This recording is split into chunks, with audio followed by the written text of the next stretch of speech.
Assalamu alaikum wa rahmatullahi wa barakatuh. Wa alaikum salam wa rahmatullah. Bismillah ar-Rahman Assalamu ar-Rahim. alaikum wa rahmatullahi wa barakatuh. Oh, I got something else on. Wa alaikum salam wa rahmatullah. Bismillah wa salatu wa salam ala ashrafu anbiya wa mursaleen. Sayyidina wa habibina al-Mustafa Muhammad ibn Abdullah sallallahu alayhi wa ala alihi wa sahbihi wa salam. Wa man tabi'ahum bi ihsani ila yawm ad-din. Alhamdulillah, we'd like to welcome you all to tonight's edition of the Black Imams Roundtable. I'm Imam Faheem, aka the Imam of the Boom Bap. I have to my side Imam Amin Muhammad of Masjid Muhammad of Atlantic City, and we have our esteemed genius Imam Naeem Abdullah of Masjid Mukman in Pittsburgh. He'll be joining us shortly. It's the Imams of the Black Imams Roundtable, the BIRT. We bring it to you raw out the DIRT, So inshallah, as we begin, we request that you all please try to make a donation. Inshallah, we ask a request of a minimum of $10 per person, inshallah, to help us reach our goal of $500. Inshallah, we ask that Allah subhanahu wa ta'ala will give you the ability to make a donation, and we ask that Allah subhanahu wa ta'ala will double and multiply your reward and put it on your scale of good deeds that will show up on the judgment day. Amin. All right, so alhamdulillah, we have a great topic tonight. We're going to be discussing the solid foundational knowledge and how important it is and how extremely important it is to have a solid foundation in our Islamic knowledge to strengthen our faith, inshallah. And what brought about this topic was a couple of things that we were discussing behind the scenes. But for me, and I don't know if you all saw this, there was a person, and I'm just going to say his name because it's on YouTube. His name is... Before you do that part that you said, for me, like, could you put a little emphasis on that? For me, these dudes getting scared, man. Listen.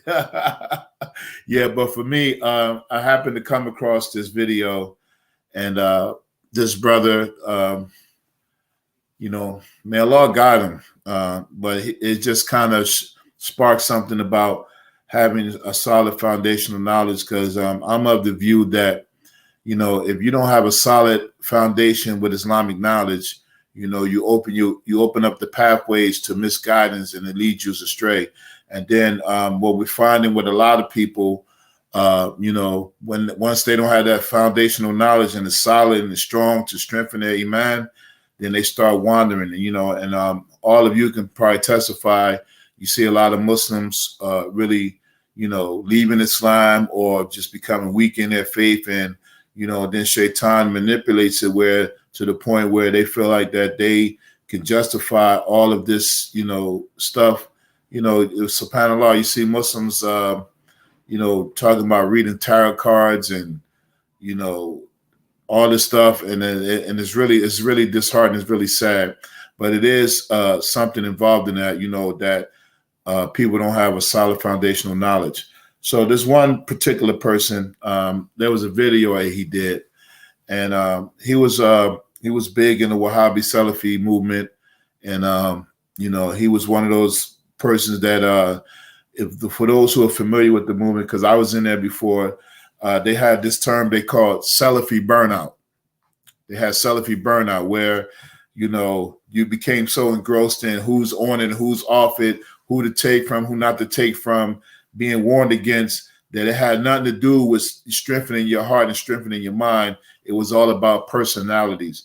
And then if you didn't agree with whatever the clique did, they would that concept about throwing you off the minhaj, and a lot of people they got thrown to the wayside because they weren't able to keep up with the Wahhabi Joneses, so to speak. They weren't able to keep up with the Joneses, so it really devastated their iman. And so this brother that did this video, and I'm going to say his name. I'm saying his name. His name is Umar Lee. Some of you know him. He's supposed to be like a famous writer, and he did this work where he kind of wrote a refutation on the Wahhabi Salafi movement. But in the midst of doing all that, he made this video, and he was on a show with a brother that has a podcast on YouTube, and he said some things that were just kufr. One of the things that he said was that he was a perennialist, meaning that all religions are acceptable. You could just take whatever you want from each one. They all the truth.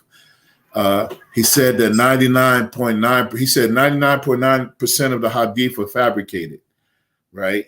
And he said some other nonsense. And I think Imam Naeem and I were discussing this. So he said some other things.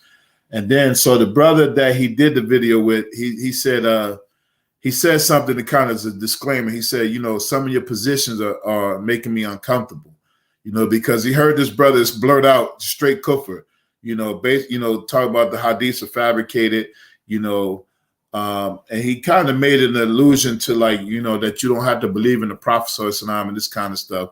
And then he referenced a book about I can't remember. So, but anyway, the brother that did the podcast, he did a follow-up video to make a disclaimer and to apologize to his listeners. He said because he was kind of caught off guard with one of the stuff that he said. So he had like a Kanye and Noriega moment. So he didn't know what this guy was going to say. And then this guy started doing this kufr, and then he said, he said something about converts being like peasants, he said converts are like peasants. He said a whole bunch of stuff. So then the brother who does the podcast did a follow-up video, and then this brother did a follow-up video, and then he confirmed other stuff. So then he went on and said that 99.9% of the hadith were fabricated. He said that they were fairy tales. He said the Quran was a fairy tale. He reiterated his point about being a perennialist, and he said some other stuff that I don't want to mention here.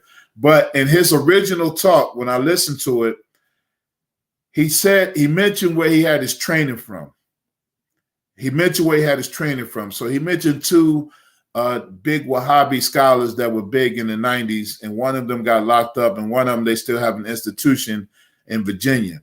So with that kind of triggered me, and I like, that's where he got the training from, because when you don't have a solid foundation in traditional Islam and you encounter some of these groups, a lot of times people, they either end up leaving Islam or they just leave off the practice and they just be wandering around. So he was one of those cases that, even a few years ago, he had put online that he had apostated. And then he said he came back. Now, I don't know, Allah knows his true state, but people do stuff like that.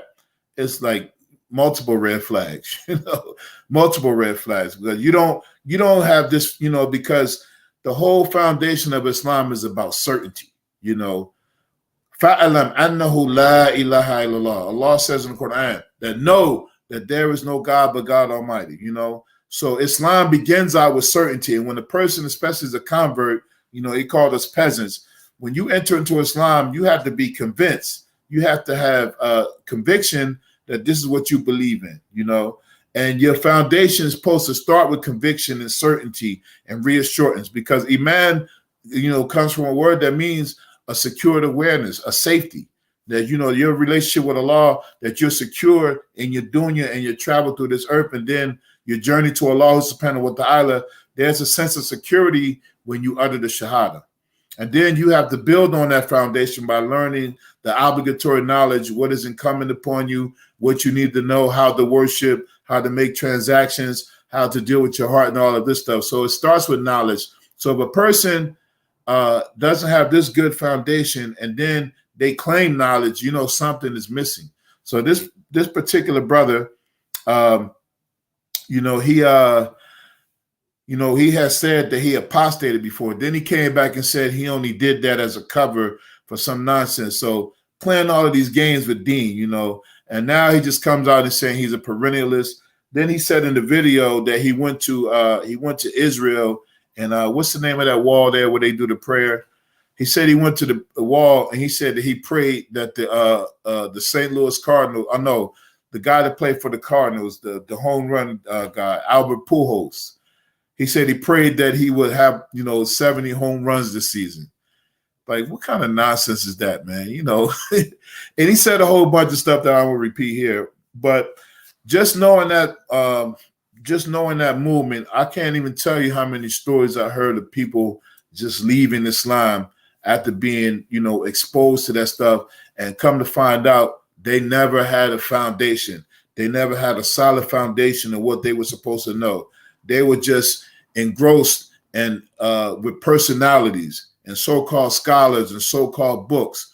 And then even now you see some of these people, they never even knew their Fard Ain.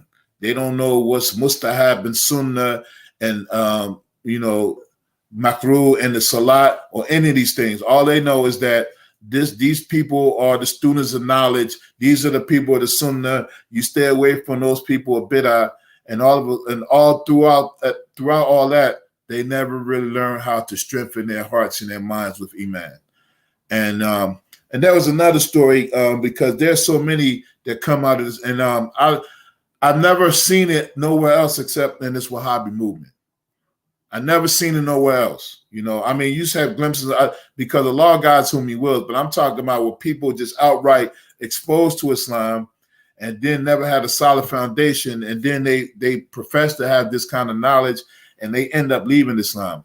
There was one story, this brother, I remember when I was with the Wahhabis, he was supposed to be like, they were like champion him. He was supposed to have been the one that took down Imam Abu Muslima, may Allah preserve him, where he was going back spying on up in their community and taking it back to Yemen, and, backbiting and slander and tail carrying.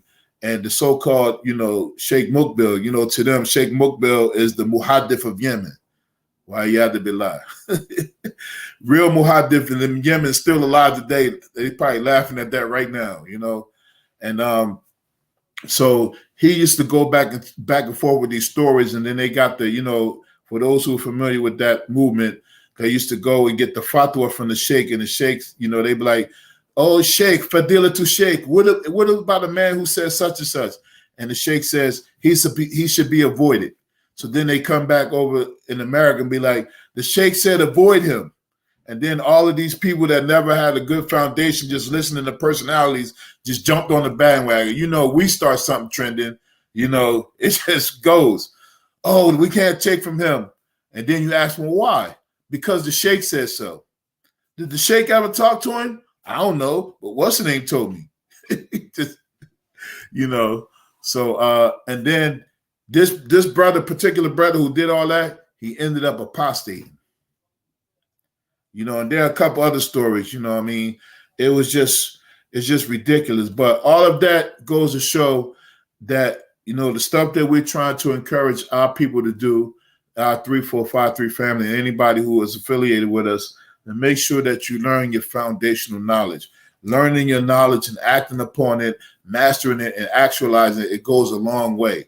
Because you don't have to be no great scholar. You don't have to be no great student of knowledge. You don't have to be no great personality. Just know what you're supposed to know and know that you know it, so you can avoid this kind of stuff. And then we can avoid some of the things that we see Muslims, and we make dua for all of those people because we see them online. Some people that we know are just caught up in, just sins and transgression, and then they try to justify this kind of stuff by just keep going deep, and they don't realize how harmful it is, because they just don't want to admit, that they've been ignorant and they didn't know, and then they don't know that they don't know. You know what I mean?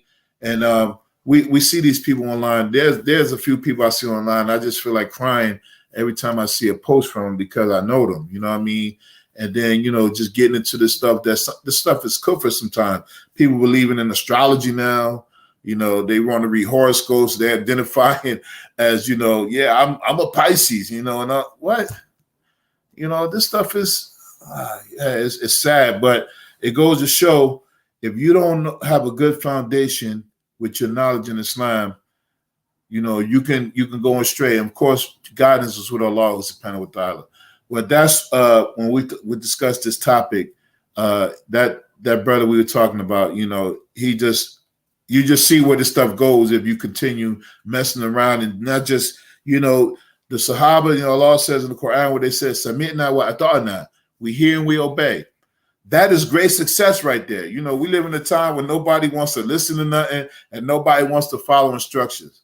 But the greatest people after the Prophet ﷺ, after the Anbiya, were the Sahabas, And this is what their position was. We hear and we obey, you know. And for us, many of us, we just need to really do that. We just need to listen, and we need to follow directions, and we need to just be quiet, you know, and really just strengthen and make sure we know. And, you know, Imam Amin was mentioning it this morning in the class about, you know, going over these books over and over and over again, you know, and it might seem boring, and it might seem, but it's very, very important for you to know what you're supposed to know in Islam, you know, and may Allah keep us all safe, inshallah. So we'll keep you all in dua, and Allah protect us from leaving Islam and apostasy and doing things that earn his displeasure. Amin. All right, so that's all I had as an open introduction. أعوذ بالله من الشيطان الرجيم بسم الله الرحمن الرحيم الحمد لله رب العالمين وأفضل الصلاة وأتم التسليم على سيدنا محمد وعلى آله وصحبه أجمعين ورضي الله تعالى عن سادة التابعين وعلماء العاملين وأئمة الأربعة المجتهدين ومقلديهم إلى يوم الدين أما بعد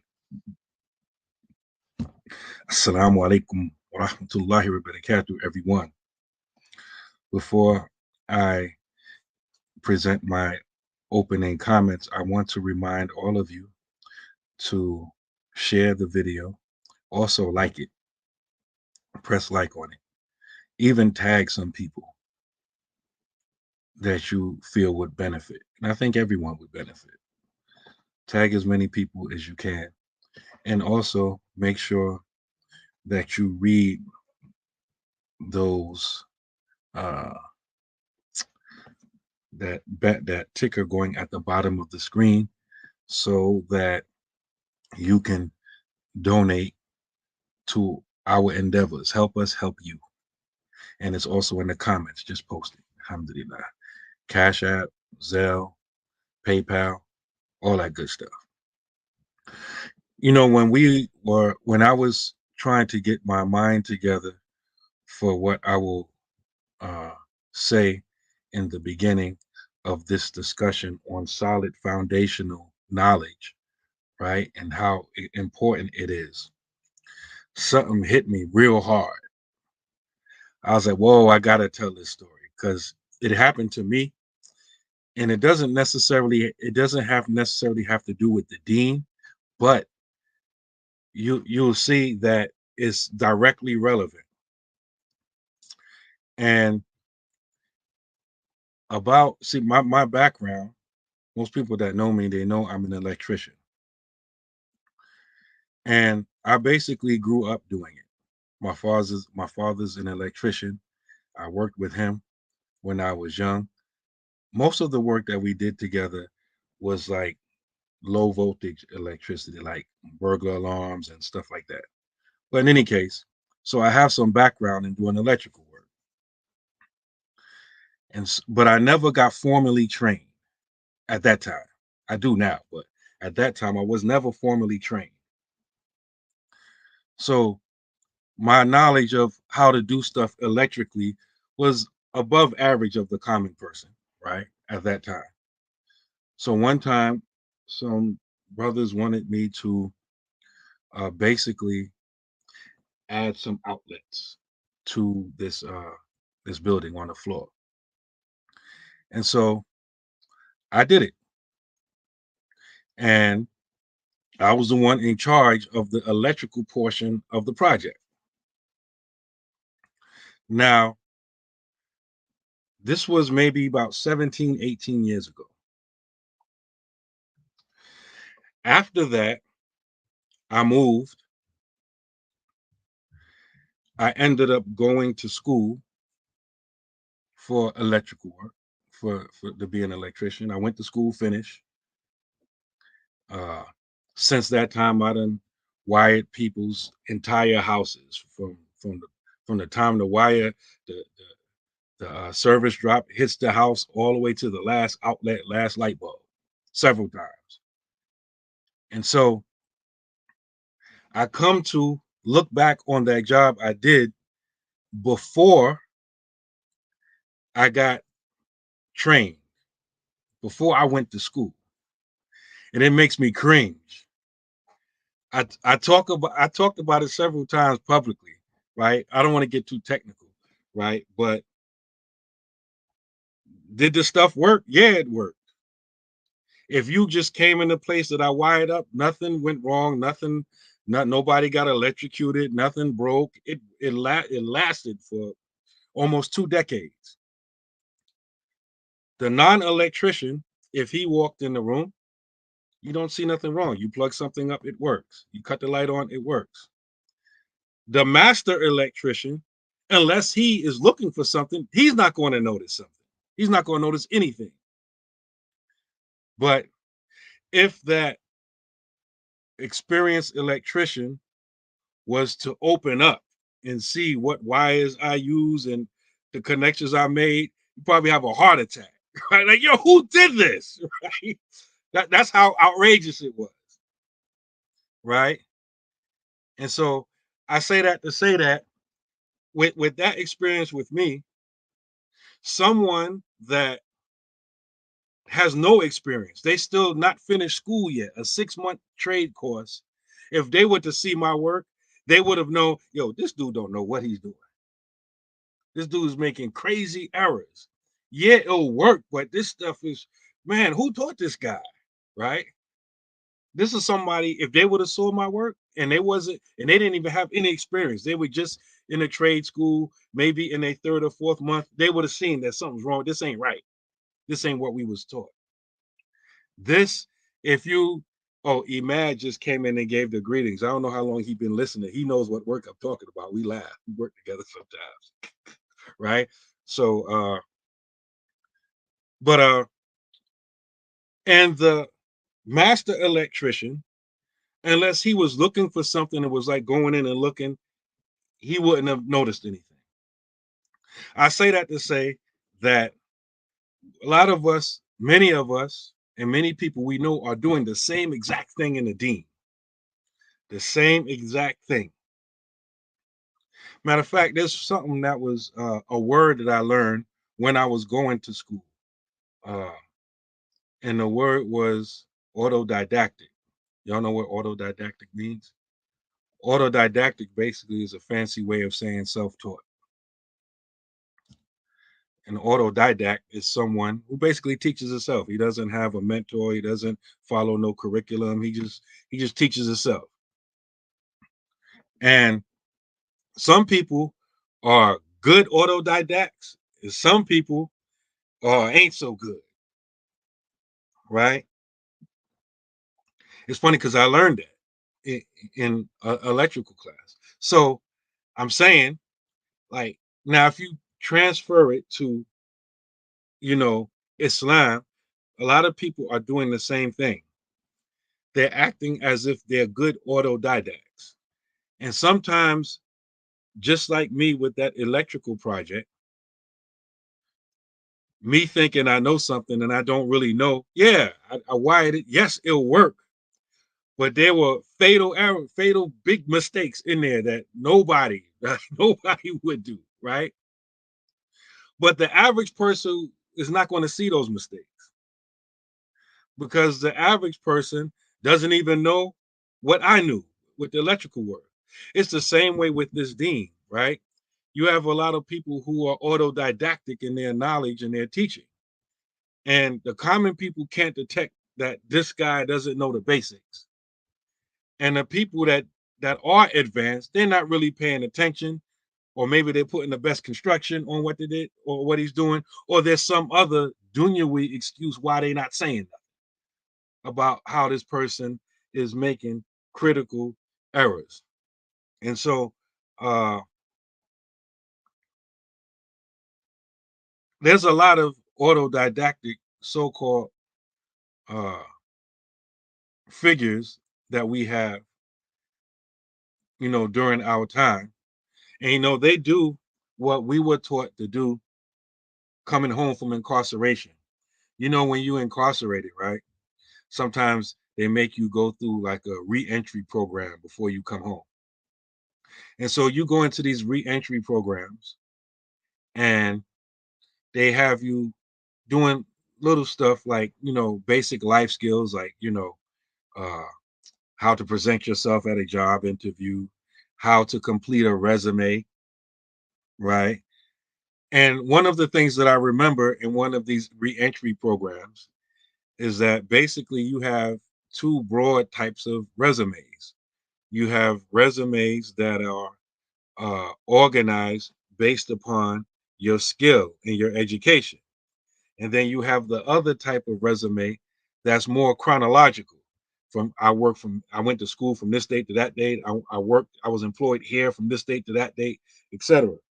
They always would recommend, listen, you've been locked up 4 years, 5 years, 10 years. You don't want to use that chronological resume because you're going to have to explain why you got this gap in your employment. So you want to use the one that's based on your skill and your education, right? And so there's a lot of people doing that with their Islamic resume. There's a lot of people doing that with their Islamic resume. You say, okay, they're very knowledgeable, they're very intelligent, right?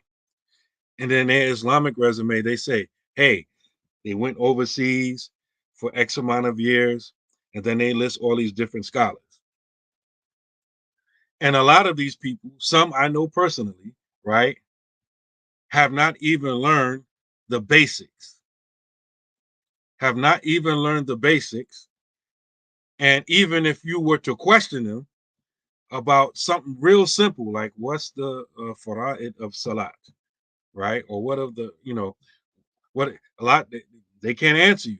But you think they're this high, big sheikh, but they don't know the basics. And a lot of them at the same time, they have critical flaws in their understanding of the Islamic belief.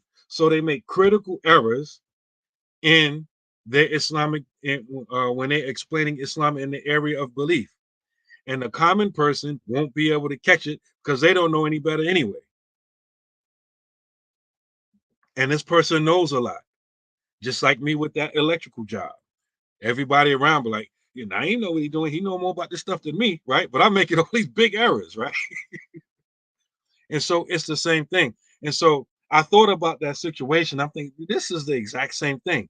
But this thing, this thing is even more dangerous because when it comes to the deen, we're talking about people's dunya and their akhirah, their this life and the next life, right?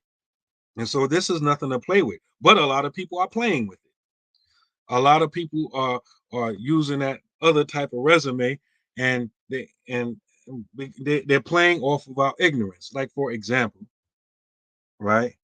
Just because you have an ijaza in something from someone, ijaza, someone recognizing you or certifying you, I put it that way, certifying you, right?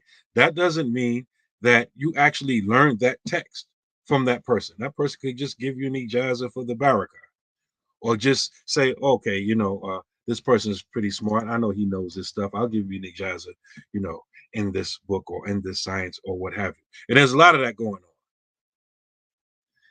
But a lot of us, we don't know that. We think, okay, this guy got an ijaza. It's a certificate. That means he sat with the one who gave him the certificate. And it don't always mean that. And so I'll just end my introduction like that. If you can understand what I personally experienced with that electrical job, then you should be able to understand how the same thing is happening to us in the deen, in Islam, right? And just like how my electrical work could have went a whole lot of different ways, right? When it comes to not knowing the basics and being in a position of leadership or being in a position where people listening to you and asking you questions and you're answering it and you don't even know the basics, but you know all this high stuff, it's only a matter of time before you cause some serious damage, because a house is built on its foundation. It's not built on top of the roof. The foundation has to be strong. And a lot of us, we don't have our foundation strong. And the other point that I learned from my own personal experience is that I eventually went to school, even though I thought I know something. I went back to school, right? A lot of us, right? If we even become cognizant of the fact that we don't know what we think we know, we won't go back to school. We won't start from scratch. We won't say, oh, listen, let me get this basic book.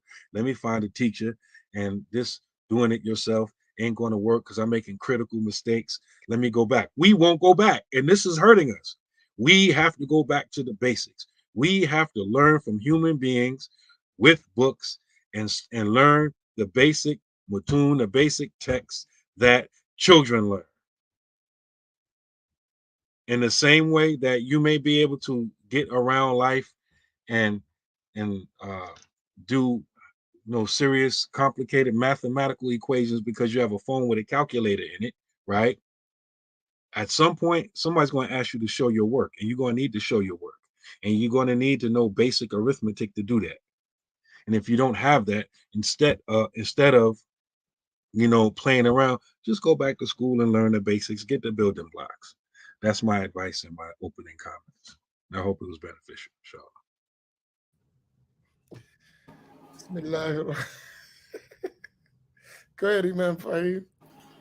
No, I ain't had that, man. Go ahead. Bismillah ar-Rahman ar-Rahim. Alhamdulillahi Rabbil Alameen. Wassalatu wassalamu ala Rasulillah wa ala alihi wa sahbihi ajma'in. Assalamu alaikum wa rahmatullahi ta'ala wa barakatuh. As I'm listening to my comrades in the struggle, my fellow black imams, Imam Faheem and Imam Naeem, and I'm listening to them articulate what they extracted from that video. And I had my own experience. I didn't really watch the video that they had mentioned. I saw pieces of it, but I already knew from experience that particular person and their lack of steadfastness and learning, period, right? And I come from the project, so I have sometimes a real different look. Excuse me if don't take this wrong. White boys trying to act black. You know what I mean? Right? I'm used to that stuff. You know what I mean? So I really it's like a grain of salt. Oh, this white boy just trying to, do his thing. I got it. We've seen that coming up. There's always this, I'm going to be with the brothers. You know what I mean? And I'm not, I'm just saying, so I seen that. I always took certain things like that, right? So I never really gave it much weight. So when I see it, it's not really that surprising to me. It's like, okay, I got you, right? But beyond that, that's a deficiency on my inner city part, right? From the benefit of the doubt side,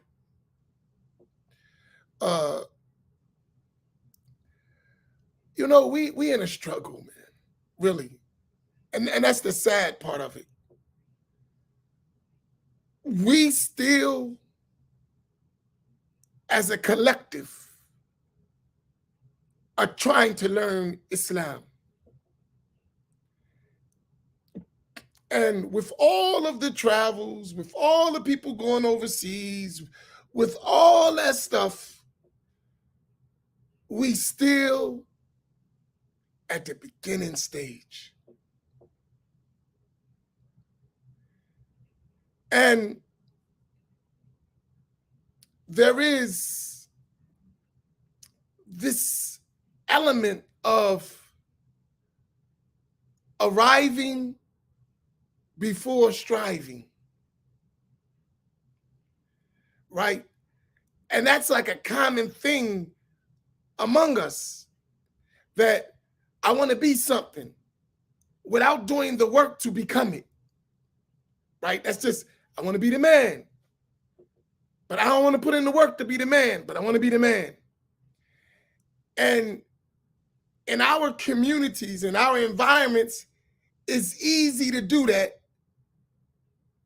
because the one-eyed man is the king in the land of the blind. So all you got to do is have one eye, and you're going to be the man. You're going to be the man. I got my own story about that. I remember, and I'm going way back, when we first started learning the obligatory knowledge, and I know there's some brothers here who could understand what I'm saying. I remember we was learning one basic book, and when we used to go and teach that book, people thought we were scholars. Like, I'm serious. Like, we had learned one book, and when we used to go from that one book, it was a complete beginner's book.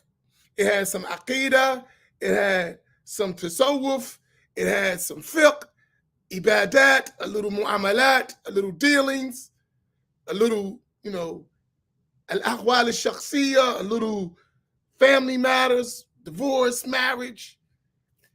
And still to this day, I'm going back 30-something years ago, still to this day, that same, I got my obligatory knowledge, and those same ideas, people walk around like they scholars. The same stuff, 30 years later. And this is stuff that is the first thing you're supposed to learn. And when you finish that, you're still not a beginner. But in our environment, that was like Sheikh al-Islam. And even no one would say I'm Sheikh, but a person who just learned that in our environment would be called Sheikh. Right? So today we've moved further. If a guy graduate from the university, Islamic university, he's a scholar.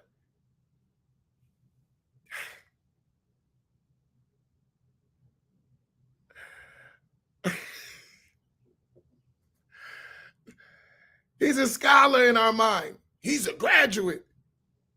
And I go back to our teachers. One of them mentioned that a person had a doctorate, PhD in Islamic studies. We got some PhDs in our community that they the man now, sheikh, right? The PhD came to the sheikh, and I told y'all this the other day, and I was laughing my tail off because it's funny in Arabic, right? He came to the sheikh, a scholar, a real scholar, the traditional way, with sitting with a teacher, being trained for decades, 30, 40, 50 years of training, going through the whole curriculum in Shafi'i fiqh, which is our madhab, right? So that PhD, doctor in Sharia, came to the sheikh and he said, I want to study a big book in Shafi'i fiqh. So the sheikh said to him, study Mughni al-Muhtaj by Sheikh al-Khatib al-Shirbini, which is a commentary on the Minhaj of Imam al-Nawawi. So that doctor said, oh, we studied that already. We read that when we was in our studies. I want to study something big. He said, I want to study al-Umm of Imam Shafi'i. He said, study the right? Which is the major work of Imam Shafi'i in fiqh. So the sheikh looked at him. He said, study Mughni al-Muhtaj. He said, we read it. He said, you read it. He said, yeah, we read it. He said, you read it. Like, you're not getting it. He said, now could you please study it? He said, you want to read al-Umm, you want to know about al-Umm, and you haven't even met al-Walad.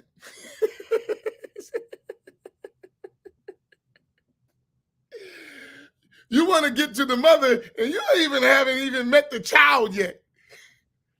But you want to talk about the mother.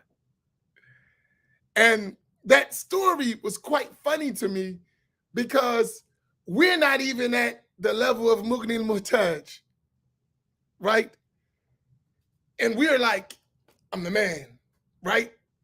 And everyone strives to be the man or the woman in an environment where there are no men and no women. Islamically speaking, in terms of real knowledge.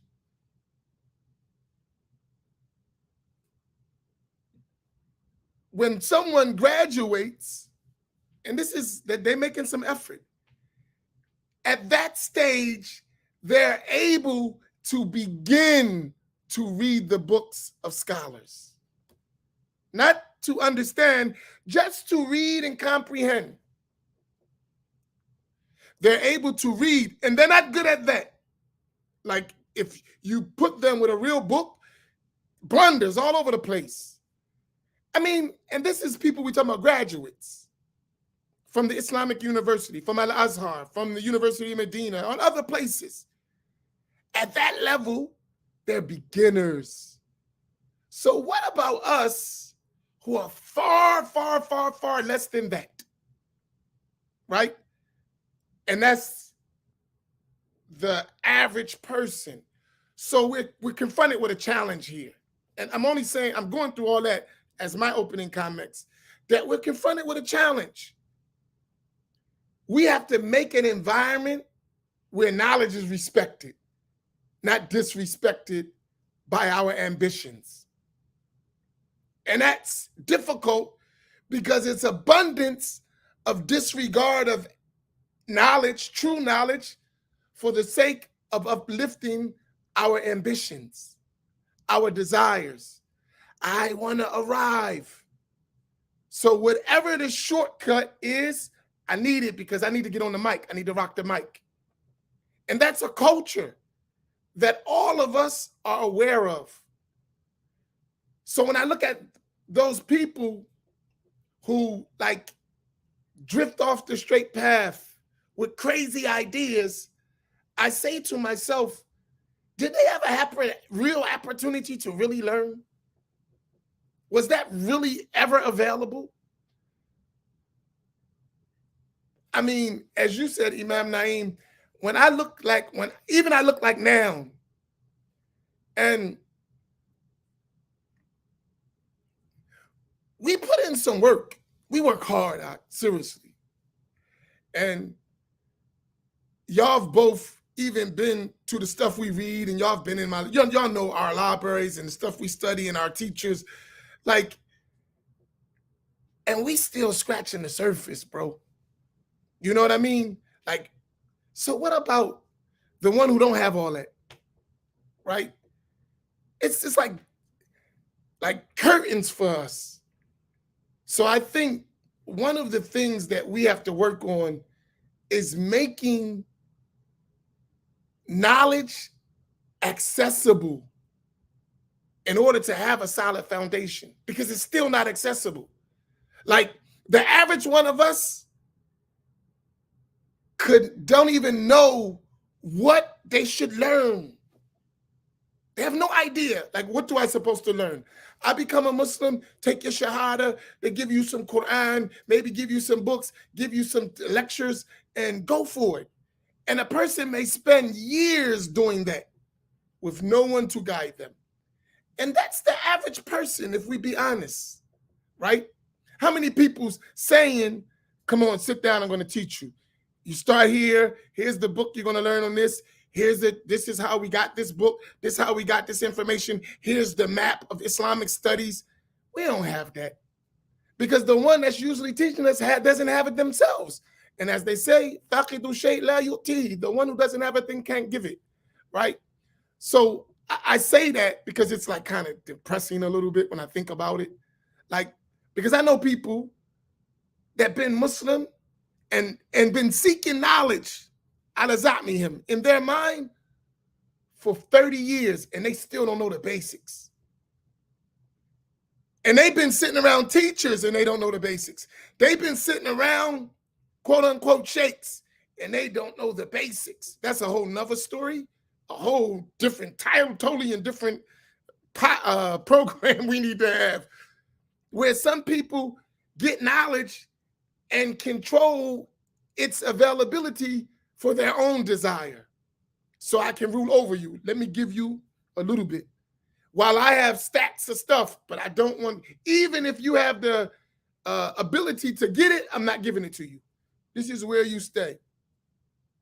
And I'll close my statements with this. One of our elders told me something, and I won't put it out without his permission, right? I think he said it himself, but to one particular point he said it. One of our elders told me that a sheikh, not a sheikh, or a guy who pretends to be a sheikh, because he's not a sheikh, but he pretends he's a sheikh on TV, right?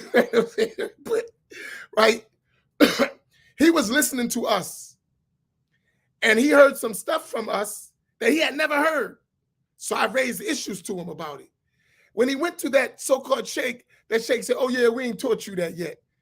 And he said, man, it's been 30 years. What the hell you mean you ain't teach us that yet? It's been 30 years. You still doing the remix. They doing a new edition joint reunion tour on us in terms of Islamic knowledge. We still on Candy Girl, Popcorn Lover, right? You know, is this the end? Over and over and over and over again. Like, seriously, man, that's what's being done by people who have knowledge. Think of our brothers from the so-called Salafi movement.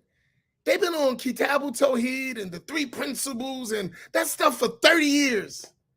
You don't graduate? You still talking about the basic books in your thing and no extra. While they studying major books of Aqidah, books, you've never read a book of the Salaf yet. And you talking about you Salafi. Think about that. That's a crime that's being perpetrated against people that don't know, right? And that's across the board. So that's a whole nother thing. So you think about that guy. Who took time to really teach him?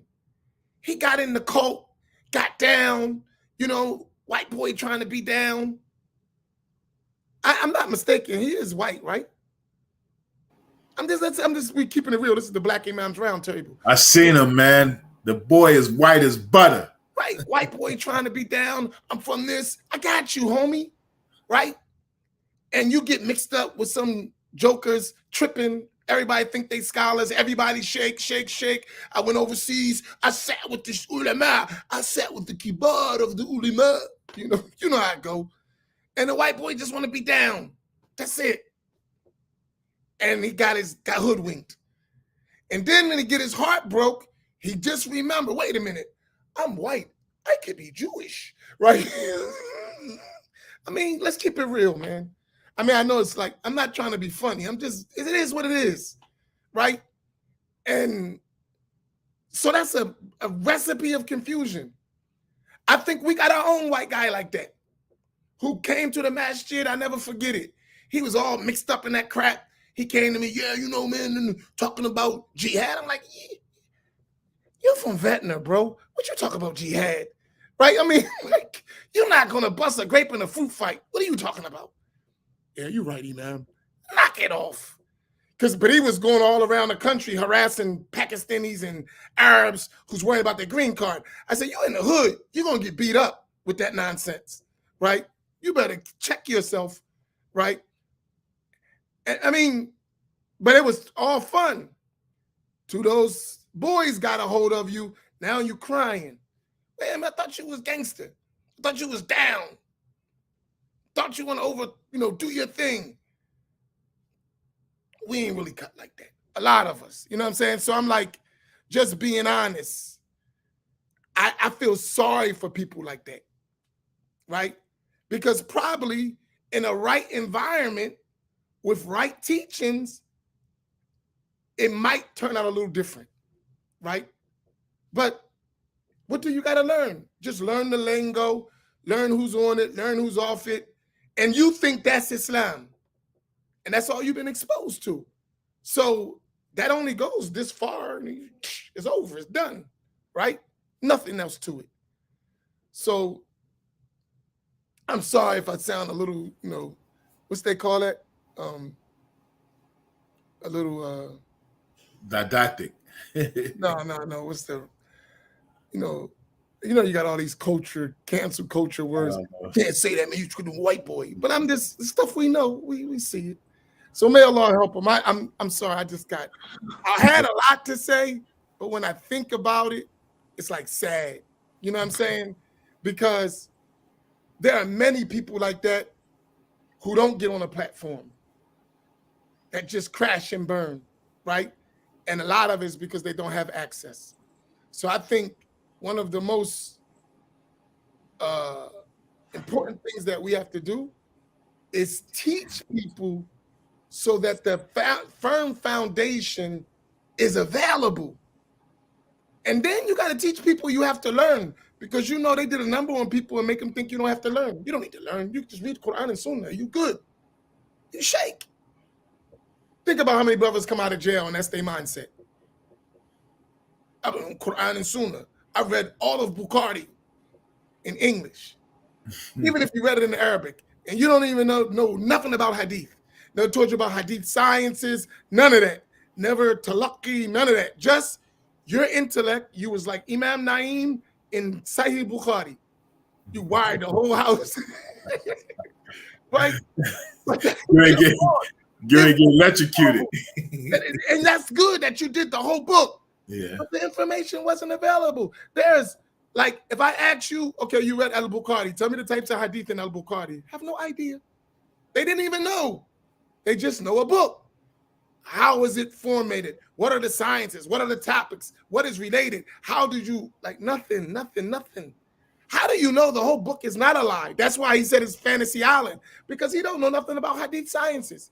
He doesn't even know how a hadith reaches us, right? No access. So to him, it is all fantasy, because it's a bunch of, he don't even read the names. He just read the text, because they don't translate that in English. So he don't even know the names. He don't even know the people. He don't know their ranks. He don't know how they receive, none of that. All he know is Muhammad Muhsin Khan said. Taqiyuddin Halali said. That's all he know. Is he really that blameworthy? You know, really, when we think about it, is they really that blameworthy? Or is there a bigger hand playing in that? And that's my indication where I'm going next. Is there a bigger hand in this than we actually looking at? Is there a hidden hand behind all of this craziness that we're not looking at? Do you mean like a literal hand? That's good. That's good. Because actually, I didn't mean a literal hand. That was figurative, but the word hand fits. Yeah. And you used it. That was a good one, Imam. Oh, listen, just real quick. I hated New Edition growing up, man. Oh, you never, Mr. Taylor. No, I know all the songs. No, I secretly loved them, but all the girls, you know, that New Edition Bobby Brown button on your sleeve. They had all the posters and all that, you know what I mean? Oh, we're gonna see New Edition. I hate you. Get out of here. And then you have those pinstripe Lee jeans with the sewing down the front. Yeah. And then you had your Jerry curl.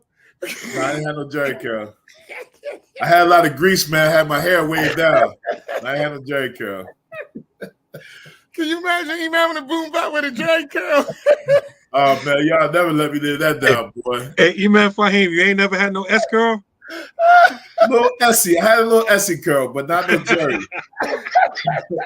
I wasn't no what's the boy that movie Jenkins, what's his name? Jerry Curl Jenkins.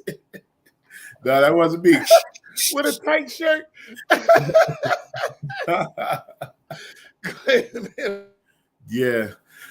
Yeah, man. But yeah, it's really sad, this kind of stuff, man, because that's the first thing that you notice where people didn't have this foundation. They just go all the way left.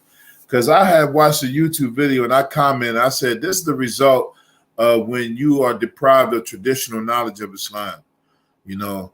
And I just want to take a moment to, you know, give our flowers to Imam Amin and Imam Naim, you know, for the daily lessons that they give and really making sure that we know the foundational knowledge, because what you're getting now is very important. You know, we've mentioned this plenty of times on this platform that we would have had this stuff coming up before, you know, I know for me, before I even got into that Wahhabi movement.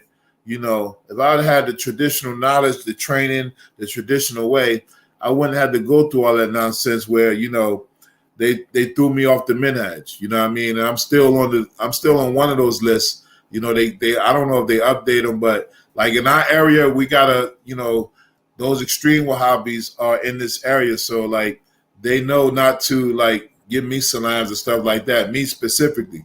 So, you know, for them, they have this minhaj that it's better for you to be in the liquor store and the club than to come to pray at my masjid because we're people of innovation, you know. But when you ask them, what does people of innovation mean?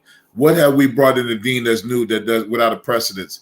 And they can't tell you, you know. But that whole thing, and then these people end up, you know, not practicing, not praying, or really caught up in sins and stuff like that. And it's really serious. I had one brother. You know, he was one of those people who ended up, you know, leaving Islam, but he was one of the ones that, you know, would, you know, he would have like these two faces. Like he would see me, he would like smile out the side of his mouth and not give me salams, not initiate the salams. And it was even it was my right to get the salams first, because that's what they was teaching him. Instead of teaching him as far as iron for him to, you know, perfect the salat and pray on time and have hudur and have khushu in the salat and getting close to Allah, they were teaching him about me and other people to stay away from them, and he made that his business. And now this guy's in church, you know, and I look at him with a sad eye, but, you know, I try to avoid, like, you know, like, that's what you get, you know what I mean? But at the same time, you know, I feel bad for him. No, I mean, just that's we have the Takfir police live. Yeah, what you man, say? I don't want them to like. Bam. I already been canceled, man. You can't. It ain't I don't no want double, you to cancel. You with us, man. We got it ain't no double jeopardy when you get thrown off the minhaj, man. They only can do it one time. But he's talking about the other extreme. Oh yeah. Okay.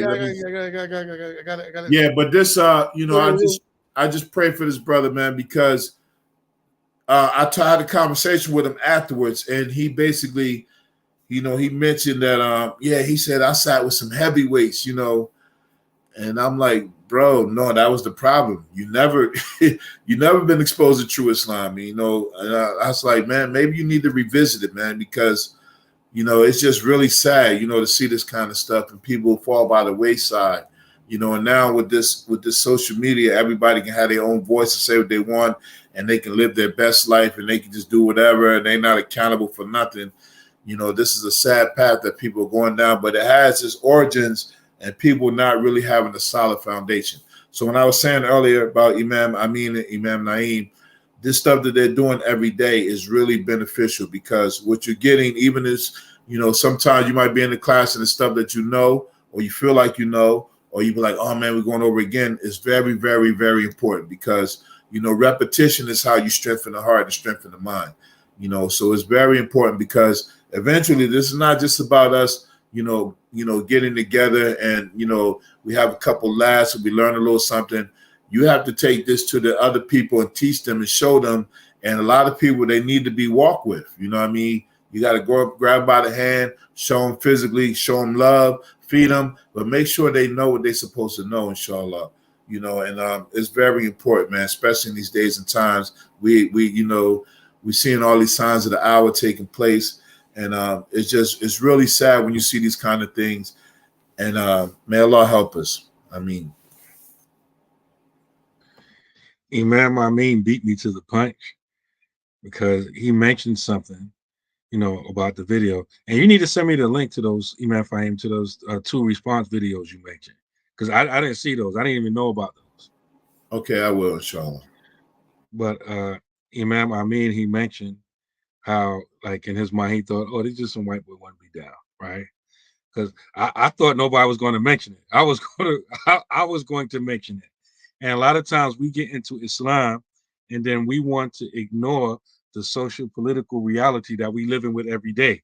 And we don't think that has an effect or an impact on the way we interact with each other as Muslims. And it does. And in a lot of our circles, our so-called Black or African-American Muslim circles, a lot of times it's usually one, right? And usually this one, he's more black than the blackest black dude, right? always have to be seen, the loudest, right? And I know a lot of communities got their representation of brothers like that. They may not be exactly the same, but it's almost like a archetype. The type they have the same, general character traits that are just exactly the same. And a lot of times we don't realize it that, and it's weird because a lot a lot of times we'll gravitate to people like that. We'll gravitate to people like that. Like, they'll get all the attention, right? Because they invited to the cookout. They grew up in the hood. Come on over here, yeah. As long as you don't try to bring none of that tater salad with the raisins in it, you good. Come on, sit down, right? You know how we do at the cookout, right? At the real cookout, your auntie or your cousin got a little white friend, right? And they bring them to the cookout. They don't try, as long as they grew up in the hood, so they know the rules. No raisins in the potato salad, right? So they cool, right? So yeah, come on in, right? So you let them be cool. They feel like, oh yeah, he's one of us, right? And then he or she is like, yo, check this out, nigga. Like, wait a minute, what? Right? What did he say? Like the music stopped. All the music started to scratch. Oh. The music scratching. They don't even have turntables no more, right? the music, what? I thought it was okay. I mean, I grew up with you guys. All of you guys say nigga, right? I say, what's the problem, right? Right? And this is like, wait. Why can't I say it, right? Right? Listen, they ain't explain nothing to you. You say it one more again. That's all. That's why you can't say it, right? And so it'd be a lot of these awkward moments. But what I've noticed that in the Islamic community, when you have a phenomenon like this, a lot of times brothers literally get hurt, meaning get incarcerated, get jammed up. I can think of a few situations like this because, of their association or their affiliation. I don't know what it is. I don't know. It's because maybe a lot of times they feel like, I'm white. I can say this. I'm from the top of I'm from the top of the food chain in this society. So I'm with you guys. So I can say to them, they're not gonna mess with me. And a lot of times they get messed with anyway. And a lot of times good brothers get caught up. And I think it's important that, I'm glad Imam Amin at least mentioned it, but it's something we need to talk about and not be afraid to talk about because it's not politically correct. Oh, they bringing in race politics and they pulling the black card, whatever, right? It's important because a lot of people, a lot of brothers been investigated, incarcerated, been taken away from their families just by antics, just by people that have these type of character traits and do antics like this. So it's not a game, and we should be talking about it. I just wanted to mention Hey, that. Fat Joe's under hot water for saying that. He said, I grew up in the projects. I don't know nothing else. You saw that, Faheem?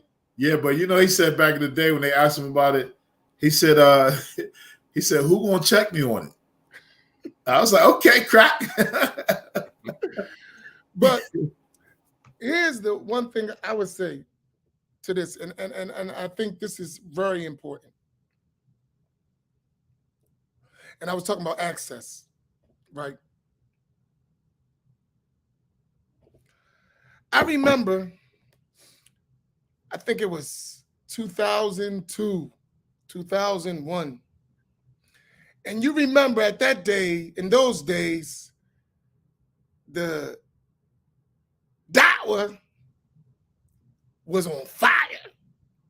You remember those days, right? And there were certain figures that were at the head of that da'wah. They're no longer at the head of it now. Don't you notice that? They were the man in those days, like the big three. And neither one of them, all of them off the minhaj now. But in those days, they was the man. So I remember they set up a debate with one of the big dudes. And I'm young. I was 32 years old then, 31. always ready for a nice fight, right? Right? I'm like, let's do it, right? So we set up the meeting. And you remember they used to have those big conferences at the Adams Mark Hotel? Yeah. You remember that Imam name? That was before your Philly time?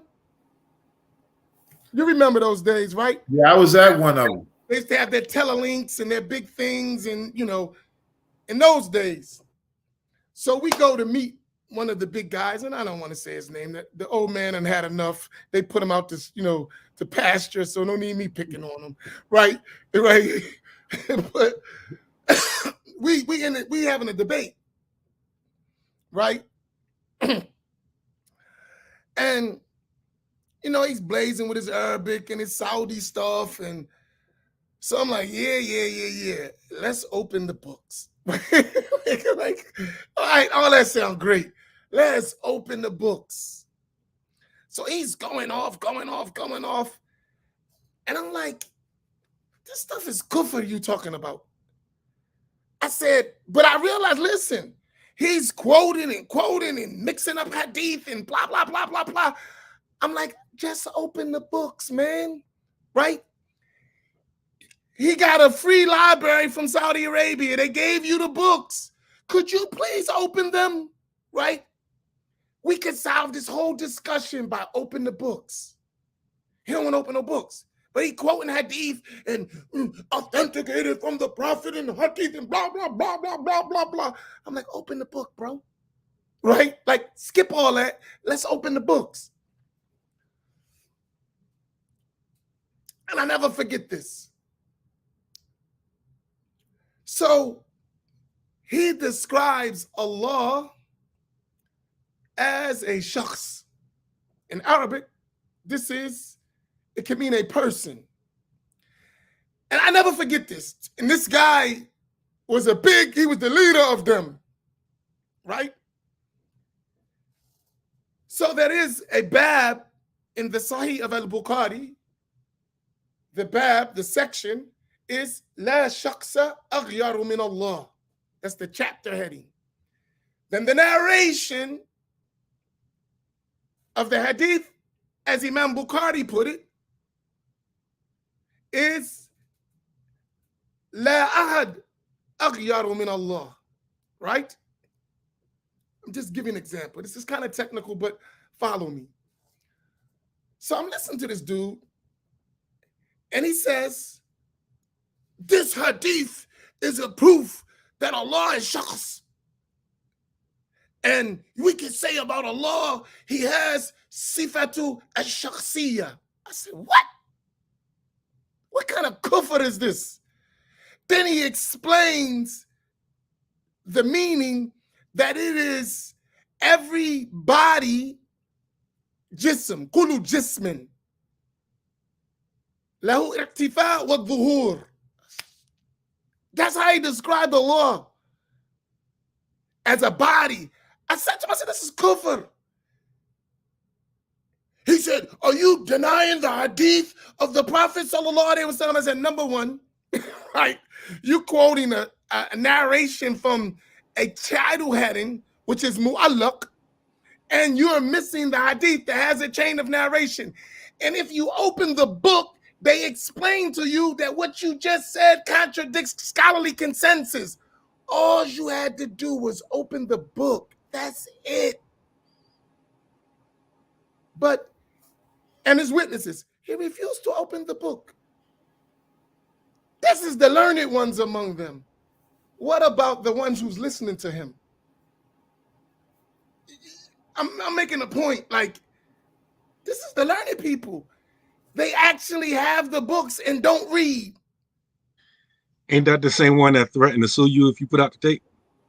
And said my blood was lawful, but that's all another story. I don't know, but it's us, man. Some stuff you just like.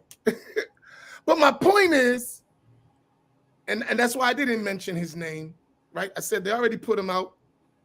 What's that? Put him out the staple? Is that what they call it? Put him out the pasture. So no need me kicking a dead horse. You know what I mean?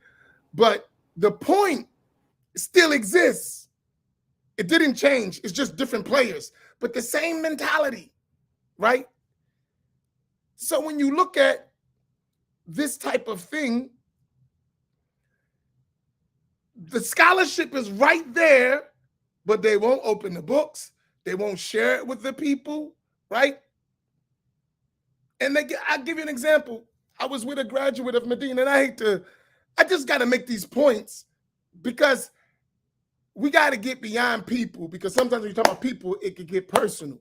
But the point, forget the person. I was talking with another graduate. He's teaching the people. He's teaching them in the masjid. He's telling them all this so-called Wahhabi Salafi stuff, right? And that guy was a victim of this same practice. That's why I'm mentioning it. So he's reading 2 books. He's reading Al-Waraqat, and he's reading Nukhbat al-Fikr by Ibn Hajar al-Asqalani in The Science of Hadith. These 2 main books. So he's teaching, he's got the books with commentaries by Wahhabi authors, right? Explaining their creed, but using the books of scholars. So I said to him, I said, tell the people who's the author of those books. Al-Imam al-Haramain al-Juwayni, Al-Hafidh Ibn Hajar al-Asqalani. Both were Ash'ari, both were Sufi, both were Shafi. Follow the madhab. Why you didn't tell the people that? And he just looked at me. Here come this guy starting trouble. And it's starting trouble. You got the stuff right there and you won't tell the people the truth. It's right in front of you.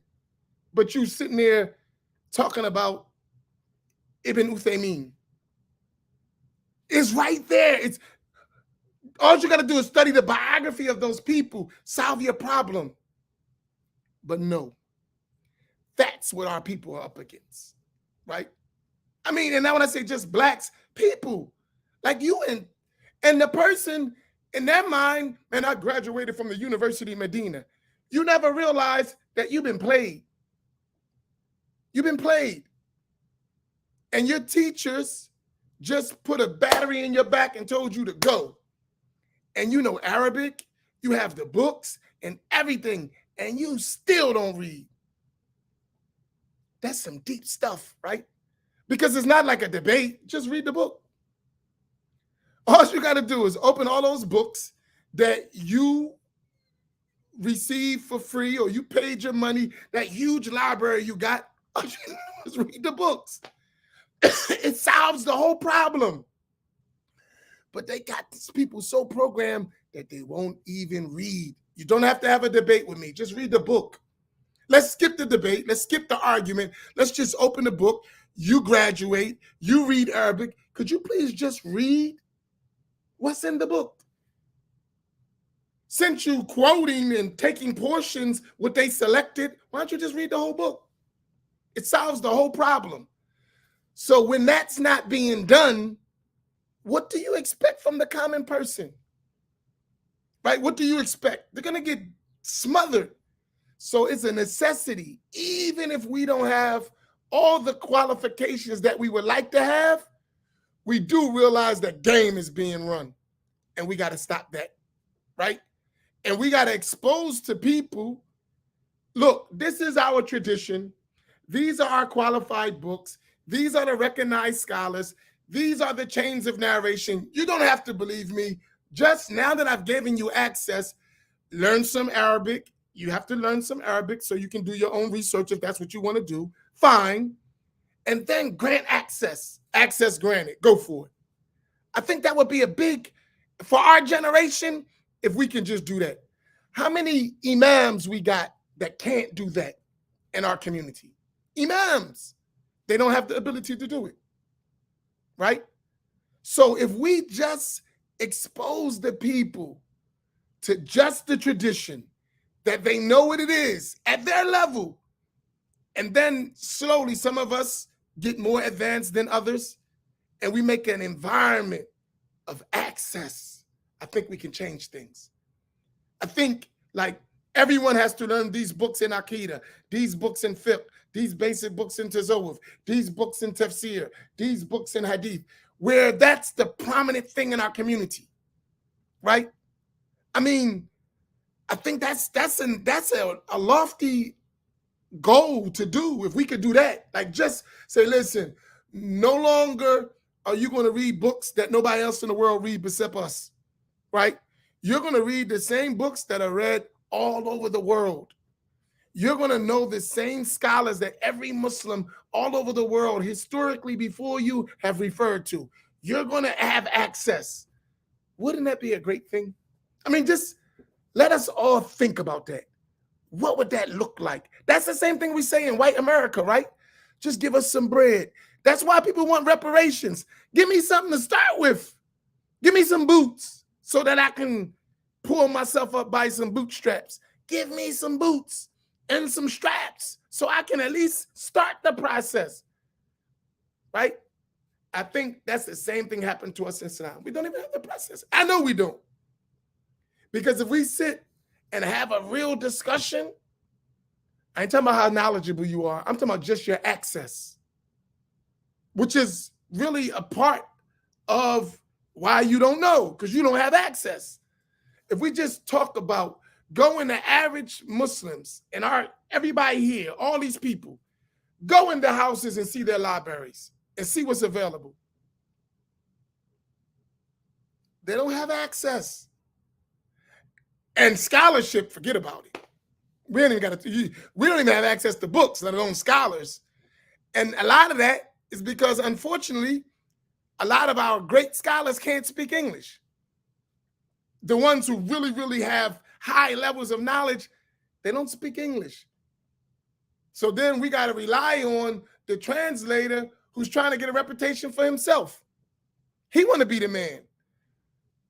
So then you join some cult that you got to go through me to get with the sheikh.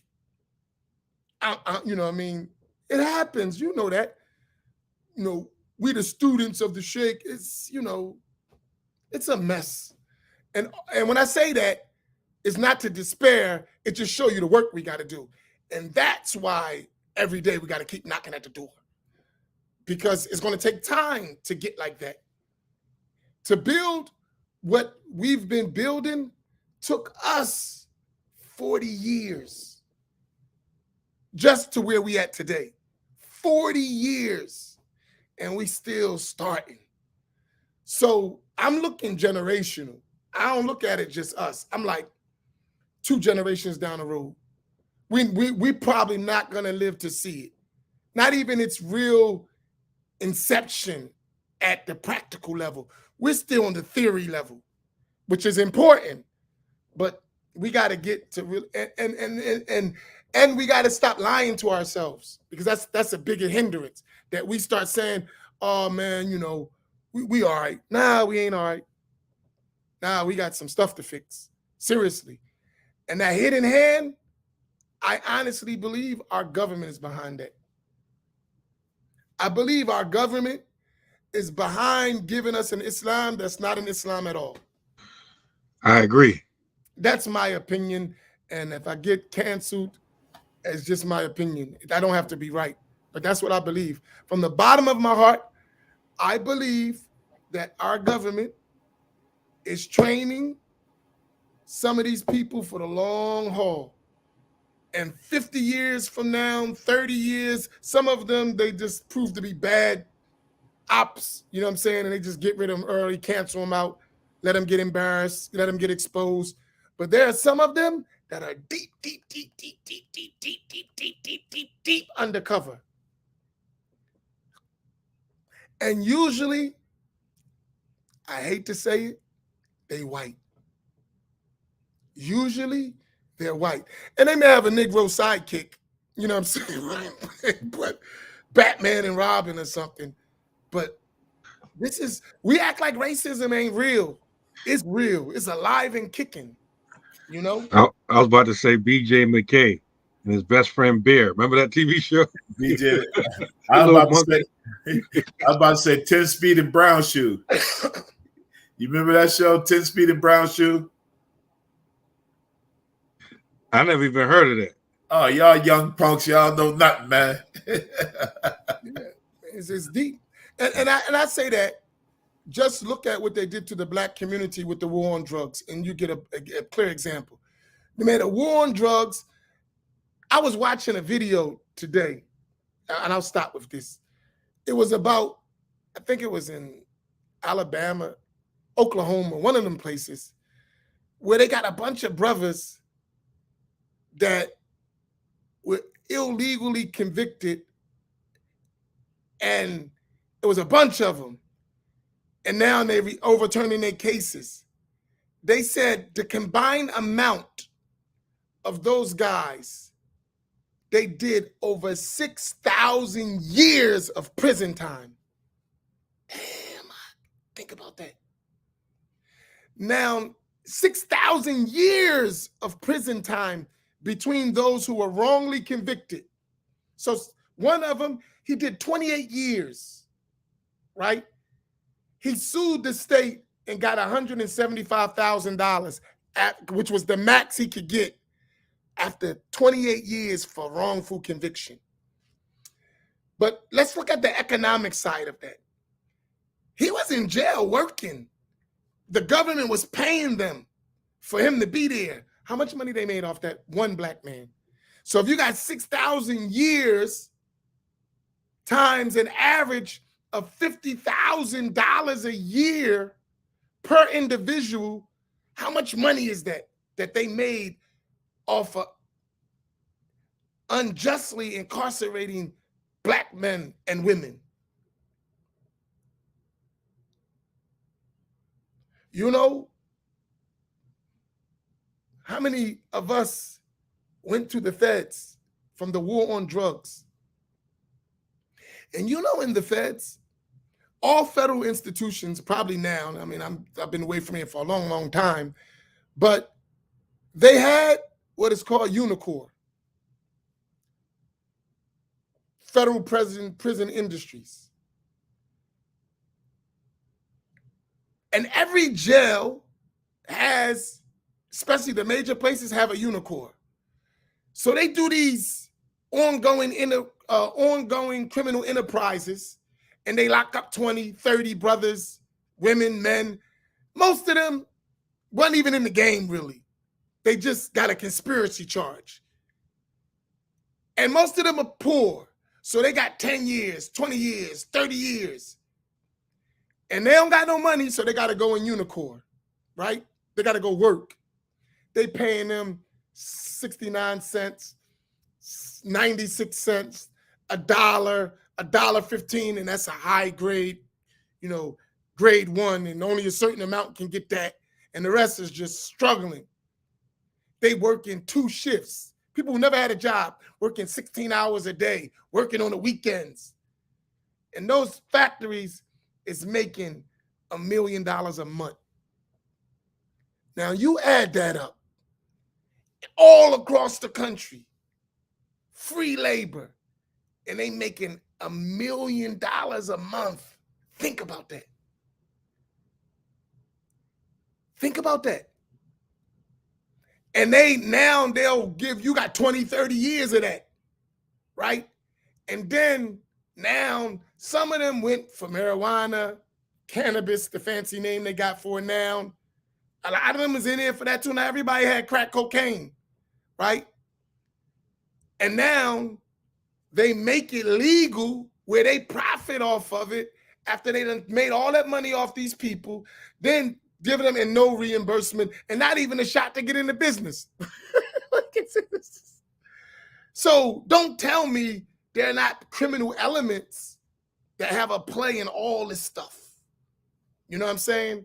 This is real stuff. And this is not something that I'm speaking of. This is something I saw firsthand. Firsthand. It ain't a story I'm telling. No. Firsthand, I saw it. Right? And, so if they would do that, these are the same individuals who took your right to vote. And what makes you think they change? You don't think that the very thing that could crumble their whole system of oppression, they ain't going to infiltrate it? The very one thing on the earth that could crumble their whole unjust system, you don't think they would infiltrate it? Right? And they did do that. And then it comes back in our community again in the form of Wahhabism and so-called same stuff. But we don't want to deal with facts.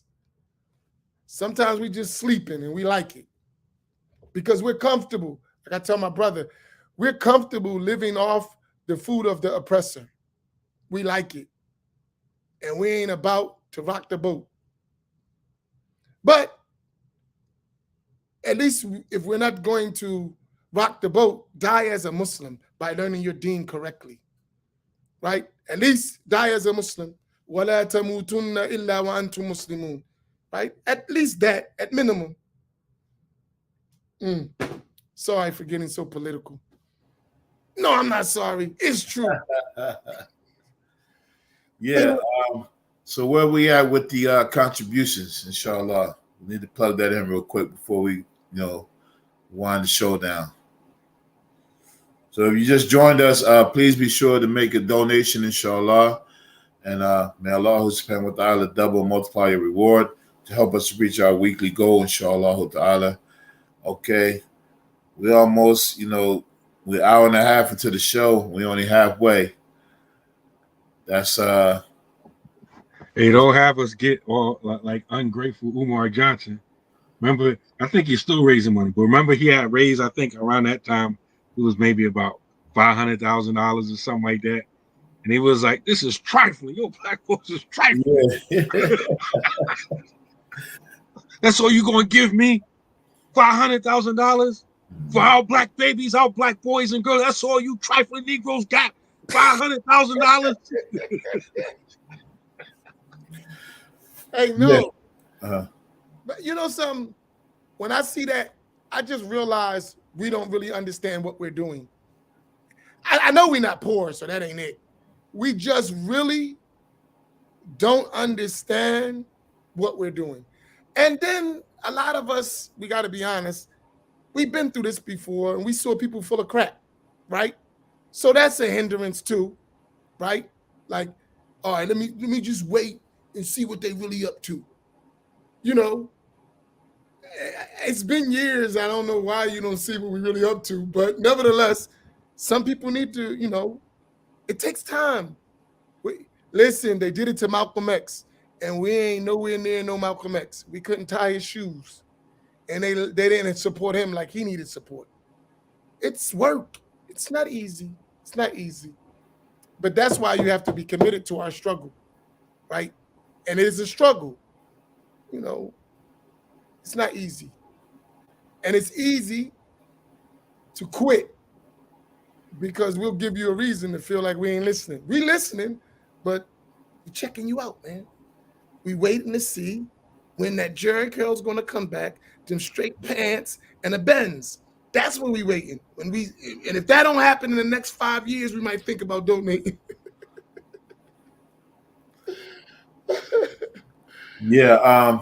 Getting back to the topic, when we're talking about solid foundational knowledge, and why is it so important? Because when you hear some of this nonsense coming from so-called knowledgeable people, you already know you already identified it for what it is. It's something that's not right.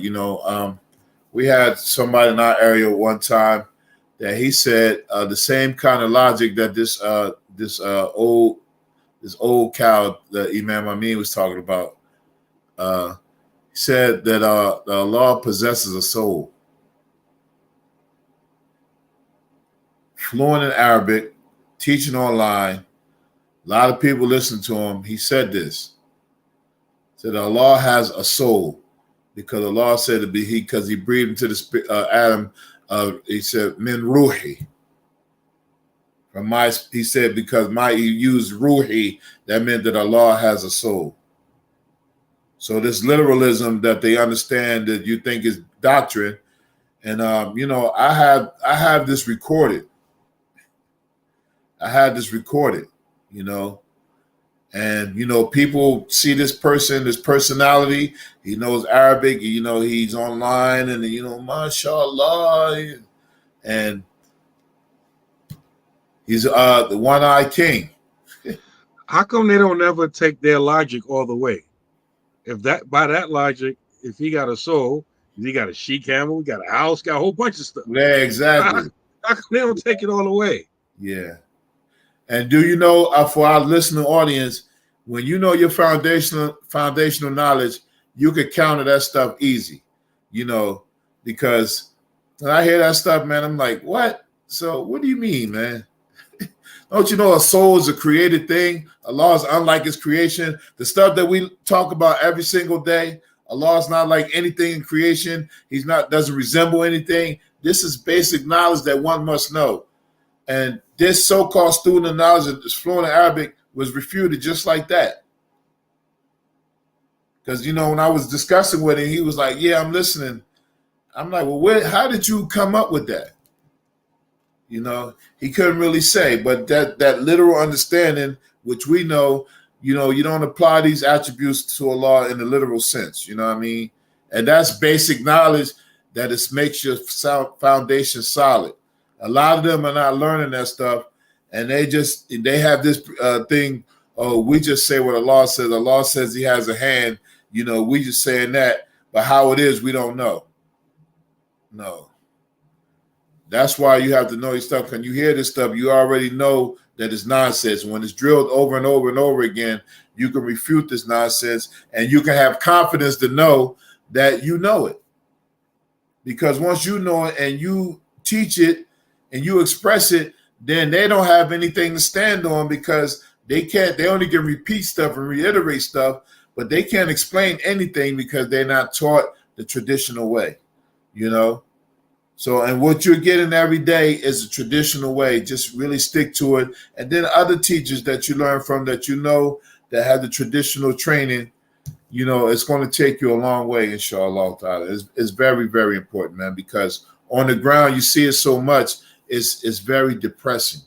The people understand, have these ugly beliefs about Allah subhanahu wa ta'ala.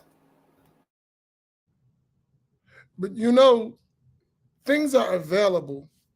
We just got to connect, right? The stuff is available. The information is available. But I honestly believe, I hate to say it, we got to get some people with fairer skin, even fairer skin than Imam Faheem.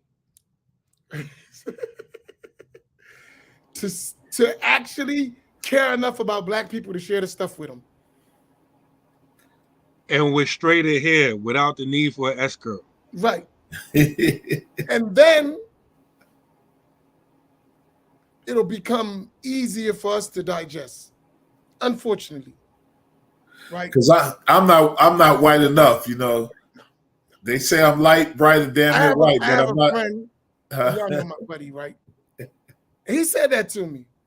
He said, I'm white. I said, oh, don't say. Right? He said, oh, really? I didn't realize it. Yeah. My name saw that work. He said it to me. He said, I'm white, right? Meaning, you want to get something done, I can help. He said, I'm white. He said it to me. I mean, we friends. And I get it. He's right. Right? It's unfortunate, but it's true. Right? Right? We're the same people who said the white man is the devil, but God came in the person of the white man. That's us, man.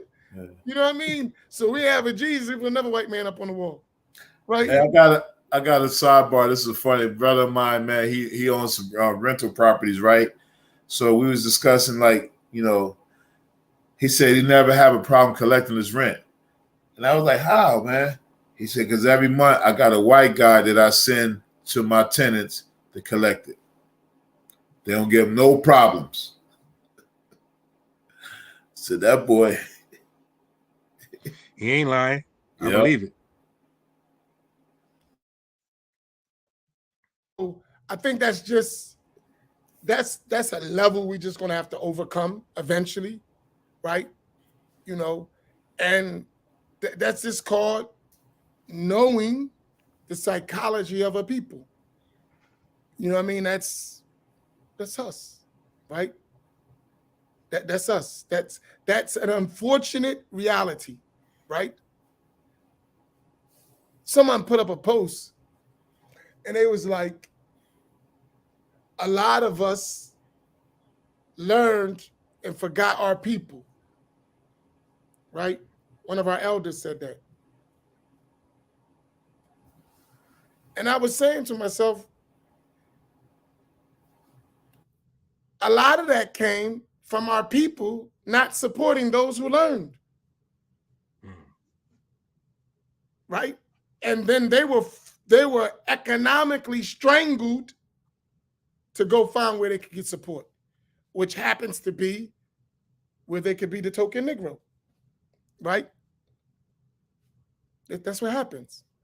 So in order to reverse that, we got to instill in us the importance of supporting our endeavors, which brings me to a point.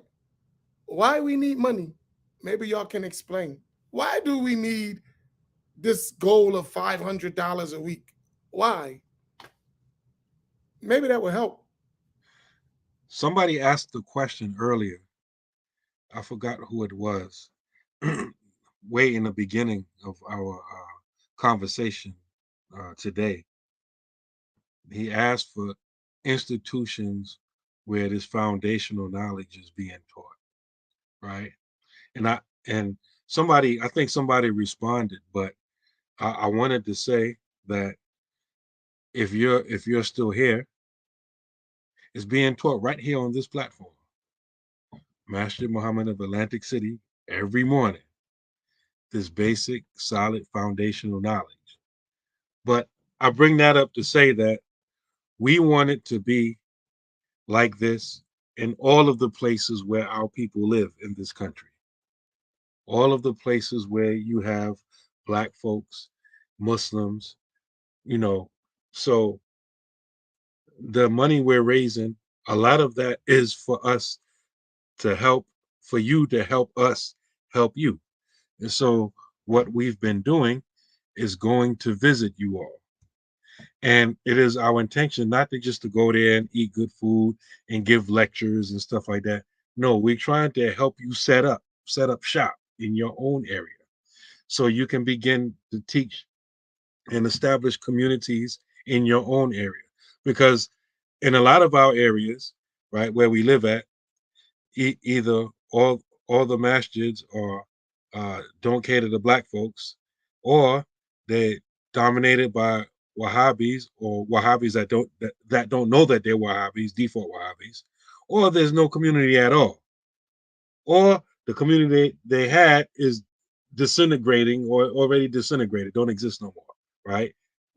Most of us are in one or a combination of those situations. So in a lot of areas, we have to build our people up, right? Unless we just going to just lay down and just die, right?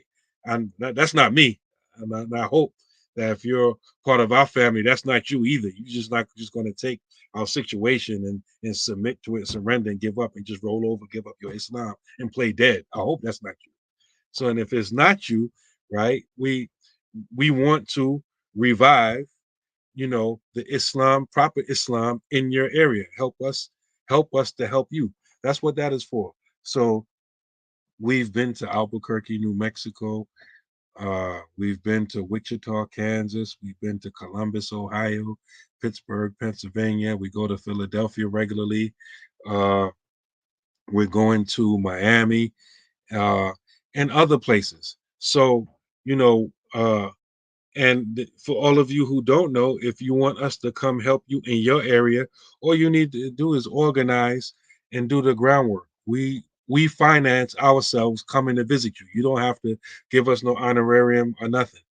The money that we ask you to donate, that's what it's going to. Or at least one of the things that it's going to.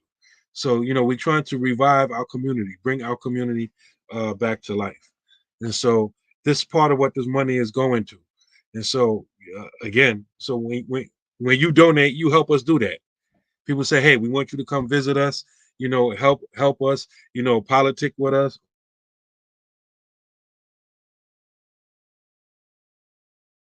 You went on mute, Imam. You went on mute. Oh, I'm sorry. How long have I been muted? Long enough to tell them that we need to get that other $80. Yeah, we need to get the other $80 so you can help us help you, inshallah. Yeah, we've said, have you been to Greensboro, North Carolina? No. If you want us to come, set it up, inshallah. And all you have to do is message one of us and, make it happen, inshallah. And you know why we need money?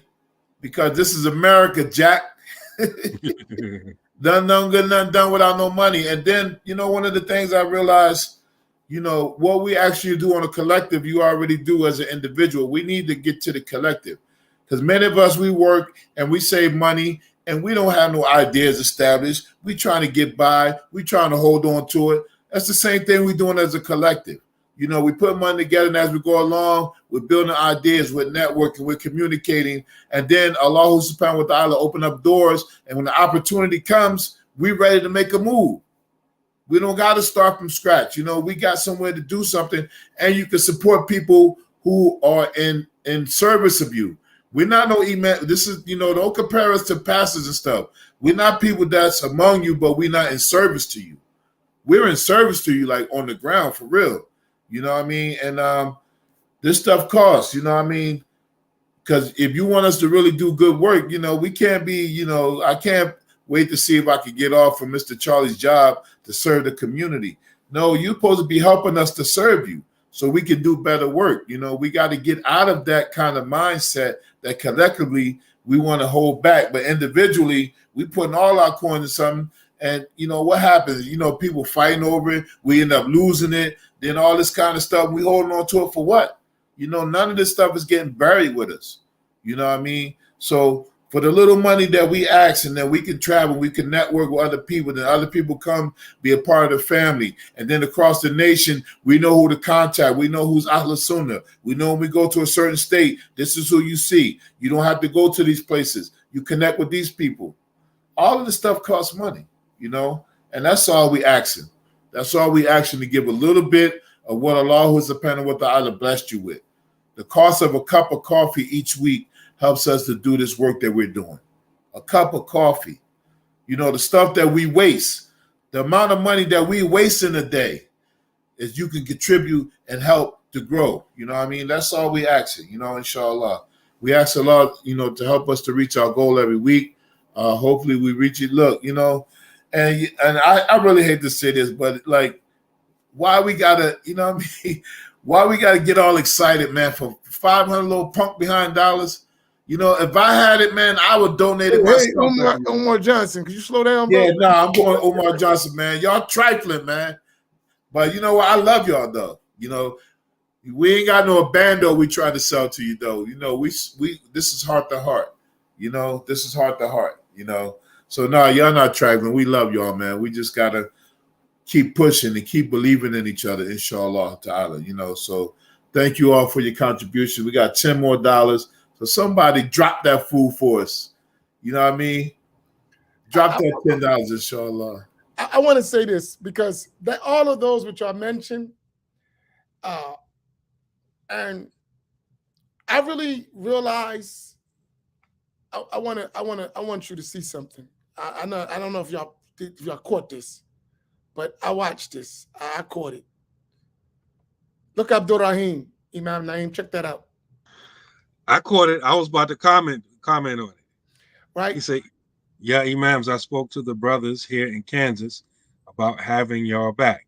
Man, that fell on deaf ears, especially now that they have a graduate from Medina University here now. I feel like an island unto myself lately. If you remember when we were there, I kept asking y'all questions like, who's in control? I kept asking, who's running stuff? Oh, so we all Muslims, we all together. I'm like, all right. I was like, you go, like Lawrence Fishburne said in Boys in the Hood, you gonna learn. Oh yeah, you gonna learn, right? But here's my thing. You know why because that graduate from the University of Medina was funded by oil petrodollars to get his education, to do everything he need. That's all paid for, laid out. Now go back to the ghettos of America and spread our doctrine. Bread. It was free. It didn't cost them no money.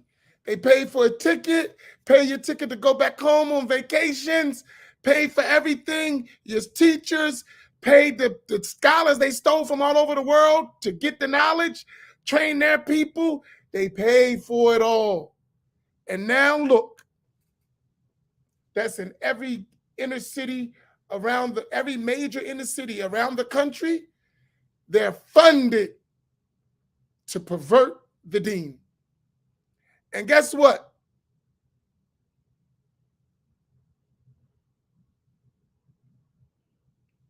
Now what? How are you going to counteract all of that?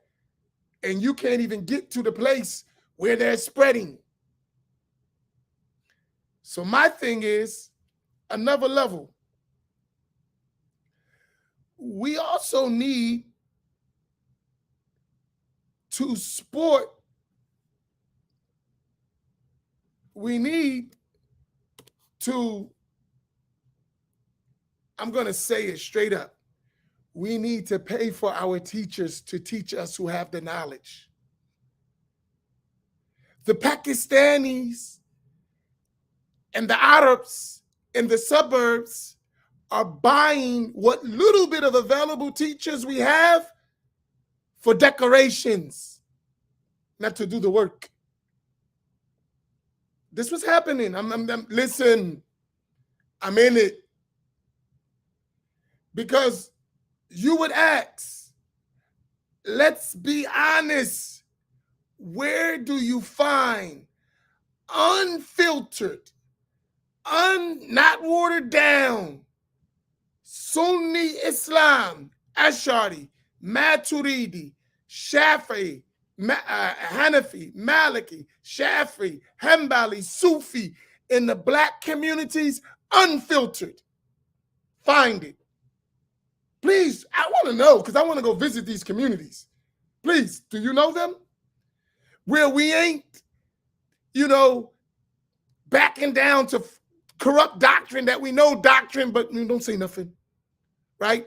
I mean, straight, raw Sunni Islam. Where they at? Like, we hear is a lot of us from all over the country. Show us those places. Those are the places we need to visit, connect with, where it's uncut, no cut, no watering it down, no politically correct. It is the truth, straightforward. That's something to think about, right? And the few that I do know, they struggling. And if you can't break them off, listen, I could do a little bit. I can appear once in a while, man, but I'm in the struggle, bro. I'm in the struggle. I need assistance. I need support. I'm holding my community together by by threads. And, we a hard group to work with sometimes. So when you can facilitate that, listen, don't worry, I got you. I'll give you an example. You watch the summit. I want to be honest with you. You watch the African American Summit. You know how much money it costs to put that on and bring all those speakers? That's thousands of dollars for one weekend. Tens of thousands of dollars to do that. How are you going to do it if we don't collectively support one another? You're not going to be able to sustain it. A lot of our endeavors fall apart because they're not funded, right? Go back to Malcolm. Imam Naeem, we need to share that. Can you somehow put that page up that we can share it? That thing of, remember the one you showed about Malcolm wrote? That's so powerful. That was in 1965. He was broke. He couldn't travel. he was relying on foreigners to pay for his travel. And he said, my people, they're good people, but they're not going to support. That's Malcolm X. The one whom we love and we celebrate and all that, we didn't support.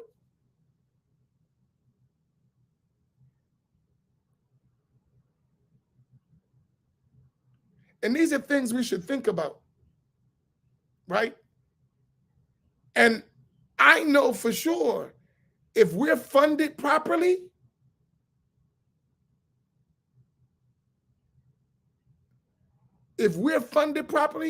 we can spread this message. And we can bring people who are way more qualified to teach than us, from us. But you can't pay them. We don't work together sometimes because of money. Dude can actually teach, but man, I got to do my own thing online so I can raise some money to survive. A lot of brothers are doing that. They study. They got their own little institute trying to raise money. And they're working by themselves because they don't know where else they're going to get money. Because the only one going to give them money is immigrants. And they might not want to just be under the control of all that, so they just work by themselves. And they don't have masjids. They're online, just doing the best they can, struggling. When we could collectively change that narrative. Where's it at, Imam Naeem? Oh, you just put the whole letter up there? Oh, that's not a link. It's just the whole letter? Yeah, what you want to put? Oh, okay. Put it on our website or something? Yeah, put it like so we can share it. Like put it on your Facebook page or something too. I don't know. Can y'all see that whole letter? It's long. Because on my side, it's all blanked out. I don't know if it holds all that. I'll make a stat and then put it in the link. I'll put the link in. But you should read this letter. Right? Really, really. And you'll see, like, that's January 11th, 1965. That's Malcolm X saying the exact same thing we're talking about right now. It's Malcolm X. Right? Think about that. That's Malcolm X, 1965. Here we are, 2022, saying the exact same thing. Man, that's problematic. You don't see that's a problem? Like, that's something we should think about. Like, that's why I like to read. Like, for me, read. Read. First command in the Quran, Iqra. We read and we reflect, stuff should start coming out. Right? And I remember Imam Siraj said something to me at like one of the African-American summits. I never forget this. Imam Siraj Wahaj, he said to me, he said, when others do it, it's called fundraising. When we do it, it's called begging. I never forgot that. That was like, I was like, deep. This is a man who, that's what he do. He's a fundraiser, right? Everybody want to raise some money, they call Imam Siraj, right? May Allah protect him for all his good work, right? Because some people wouldn't even be surviving if it wasn't for him, right? But he said it. When others do it, it's fundraising. When we do it, it's begging. And we got to change that narrative. We're not begging. We're trying to serve our communities. We're trying to build something that we desperately need, right? We desperately need. Let me share something with y'all. And I got to do this as careful as possible because the sensitive nature of what I'm going to say. There are many institutions where you can learn traditional Islam in America. They're available, right? Many institutions. But none of them that I know of.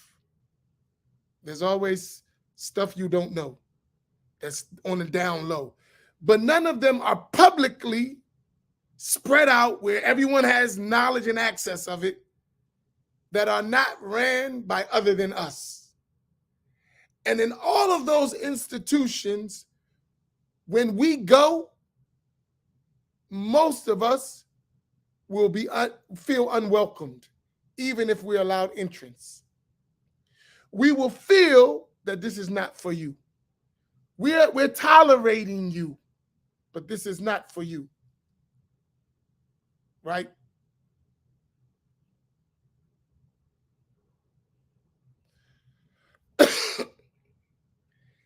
There are a lot of Sunni institutions that are teaching the knowledge, just as we teach, but they're not for us.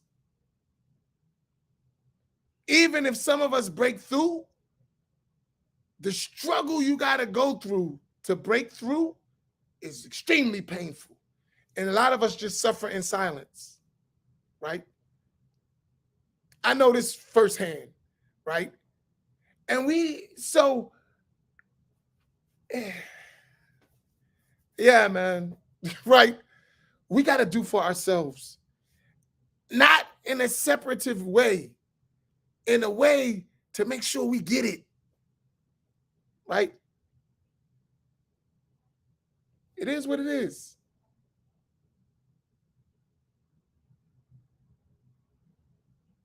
Right? So for us, I just say, listen, man,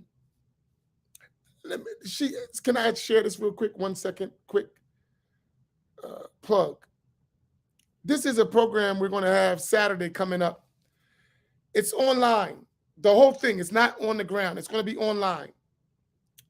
And these are people I know. I know all of these sheikhs and teachers, and they all are teaching in institutions that are well-funded, every single one of them, right? Well-funded institutions. They're all Sunni. They're all Ahl Sunnah. I know them well, right?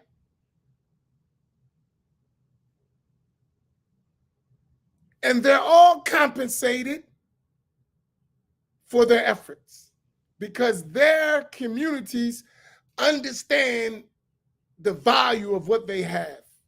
They're all compensated. And the work is facilitated for them, right? Their studies abroad was helped by some way or another, either their families or their communities, and they came back to situations that are ready for them to do their job, right? We have to do the same thing. And that's why particularly I brought them, so we can have real conversations because I know them, right? But I want us to get this inside picture of what we need to do and what it looks like. That's going to be a challenge. But I would like to do this also where all of the people from our own community are all on it and have the same exact qualifications, because we do have it, right? And I would hope that one day people say, that they say, man, we want to see just our people. Okay, let's put them together. That have the same background, the same studies, the same thing. Let's put them together. I'm down. And they're Sunni, unapologetic Sunnis. Let's do it. I'm down. And I would hope that that becomes a pride for us. And then imagine when we put it all together, right? When we put it all together, imagine what that's going to look like. When we put it all together for Ahl Sunnati wal Jama'ah. Imagine what that's going to look like. Now everyone's working for Ahl Sunnah, because I know people who are Ahl Sunnah black that they won't even come with us because their handlers won't allow them. They're Sunni, they're Ahl Sunnah, they study, they have knowledge, but their handlers who are not African Americans say, no, you can't do that. You can't go work with them. I know people like that. So when we're able to fund these projects, we can say, man, heck with them. We got you. Don't worry about it. Come on, we got you covered. And that's a reality that we got to face, right? That's something we gotta deal with, man. Supporting our own causes is a major obstacle why we don't accomplish all the things we can do, right? So that's my spiel, and I'll stop with that.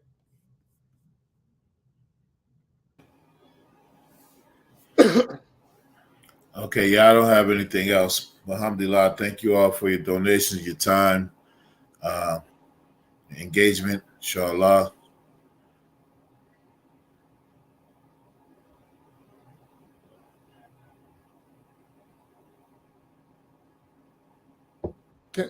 You know I got to answer.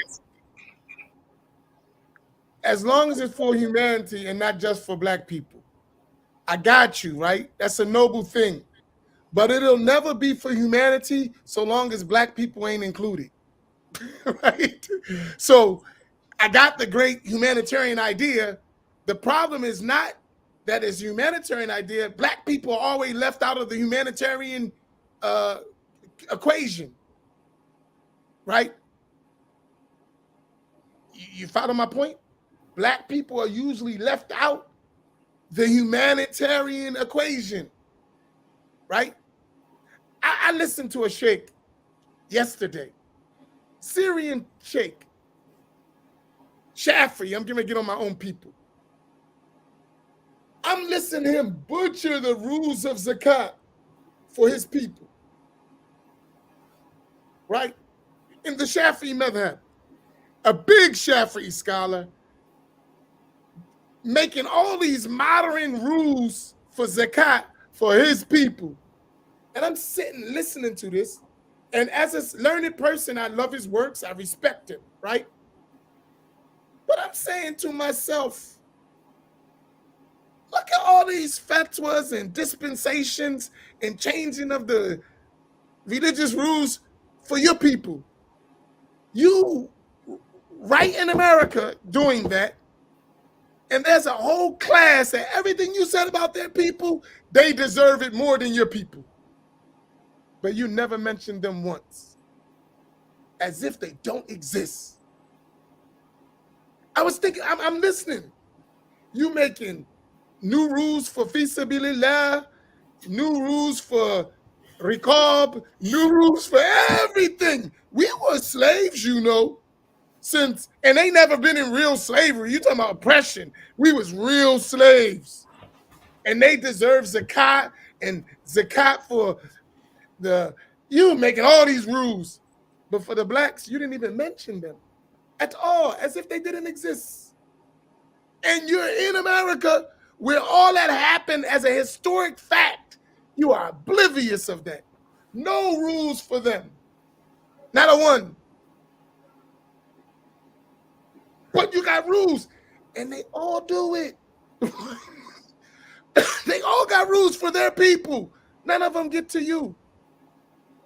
Fatwas, judgment after judgment after judgment for their empowerment. But for you, absolutely not. So for me, I don't see it. I mean, I'm telling you, I'm like, ho, what about us? Don't we count? Don't we count? Let's just be fair. Let's say for humanity, aren't we a part of humanity? Like, let's just be fair. Okay, we're going to help humanity. Great. Aren't we a part of humanity? Aren't we suffering worse? These people got a country. These people actually got their own governments and own leadership and people fighting for their cause. Who the heck is fighting for us? We're being decimated. We're the backbone of humanity. Man, Sister Rashida stole my sentiment. Think about that. She stole my sentiment. She said, my question is, why does our own black people have a problem when we want to do for ourselves? But it's never an issue when other people want to do for themselves. You know, every time we have this conversation, there's always somebody, don't forget about everybody else. Meanwhile, we're actively and currently and presently being forgotten. And we forgot ourselves so much that we're reminded about other people who are not forgetting about themselves when dealing. But we have to be reminded, you know, no, she just stole the words right out of my mouth. This is my those are my sentiments. I never say other lives and all lives. I agree with all that. But that's not the issue. Others are being taken care of. Yeah. So that's not as a Muslim, we will never say no life. All lives count. You're right. But that has nothing to do with what we're talking about. We're talking about the people who on the scale are not even considered. Forget about counting. You're not even considered. Right? Go look at the prison pipeline. Who's been affected by that more than anybody? There's more incarcerated people in America than around the world. And who's been decimated mostly by that is the Black community. We've been destroyed by that. We've even been tricked into thinking that there's something wrong about talking about Black folks. That's what the commenter, that's what he's alluding to. That's what he's indicating with. Oh, okay. I got it. Our sister drunk the Kool-Aid. I got it. All right, so that solves it. We understand. All right, I understand where you're at. There's no problem. I got it. It's understood. All right, sis. We ain't gonna pick on you. I got it. Did you catch why I say I got it? Yeah. All right. So no I've been caught it. Right. Okay. So that's it. That's the line that's given to us what we started the show about. We don't realize. We don't know. Right? We don't know. It don't mean no harm. No harm, no foul. We got the point, sis. Right? No harm, no foul.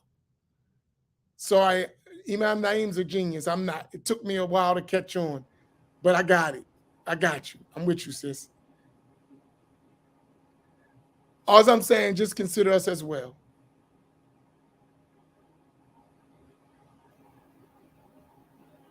I got it.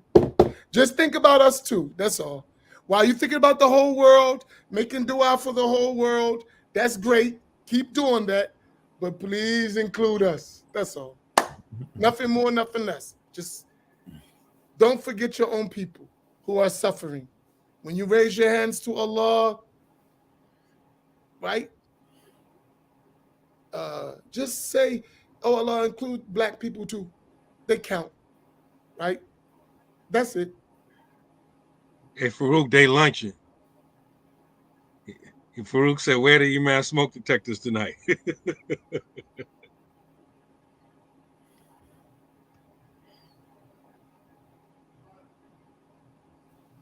Yeah, but I mean, alhamdulillah, may Allah make it easy. Listen, though, I want to say this from our side, and I think I can speak for the other imams. They're here too. We have to think about us. We as imams realize what we are going through as a people, as Muslims. We see our condition. Me and Imam Naeem was talking about something earlier, and we were sitting there, and I was thinking, because I was talking to him, when they gonna just undermine the poor people? It's coming out. Just how, right? May Allah help us help ourselves. And there are good people who want to help too. And may they realize the realities that we face from, right?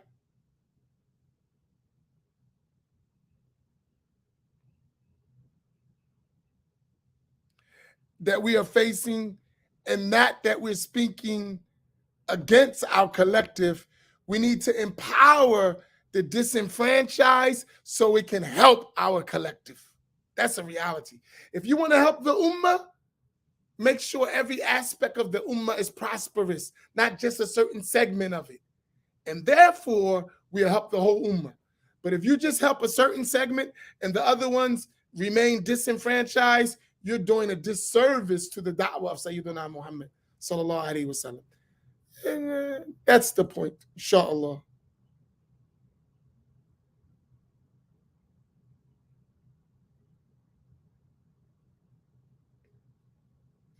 Okay, y'all want to close this out? Yeah, it's time to end it, man. God bless their heart. Okay, genius, I open up. You got to do the grand closing.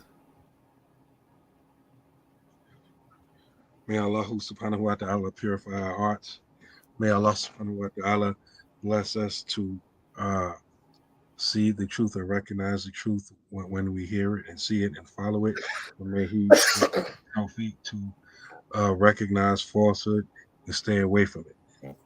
May Allah subhanahu wa ta'ala bless us to die upon the correct creed, the correct belief of Ahlus Sunnah wal Jama'ah, and establish it within our communities, in our families, and have this go on for generation after generation until the last day. Subhanakallahumma wa bihamdika nashhadu an la ilaha illa anta nastaghfiruka wa atubu ilayk wa la asra innal insana lafi khusr illa alladhina amanu wa amilu salihati wa tawassaw bil haqqi wa tawassaw bis sabr.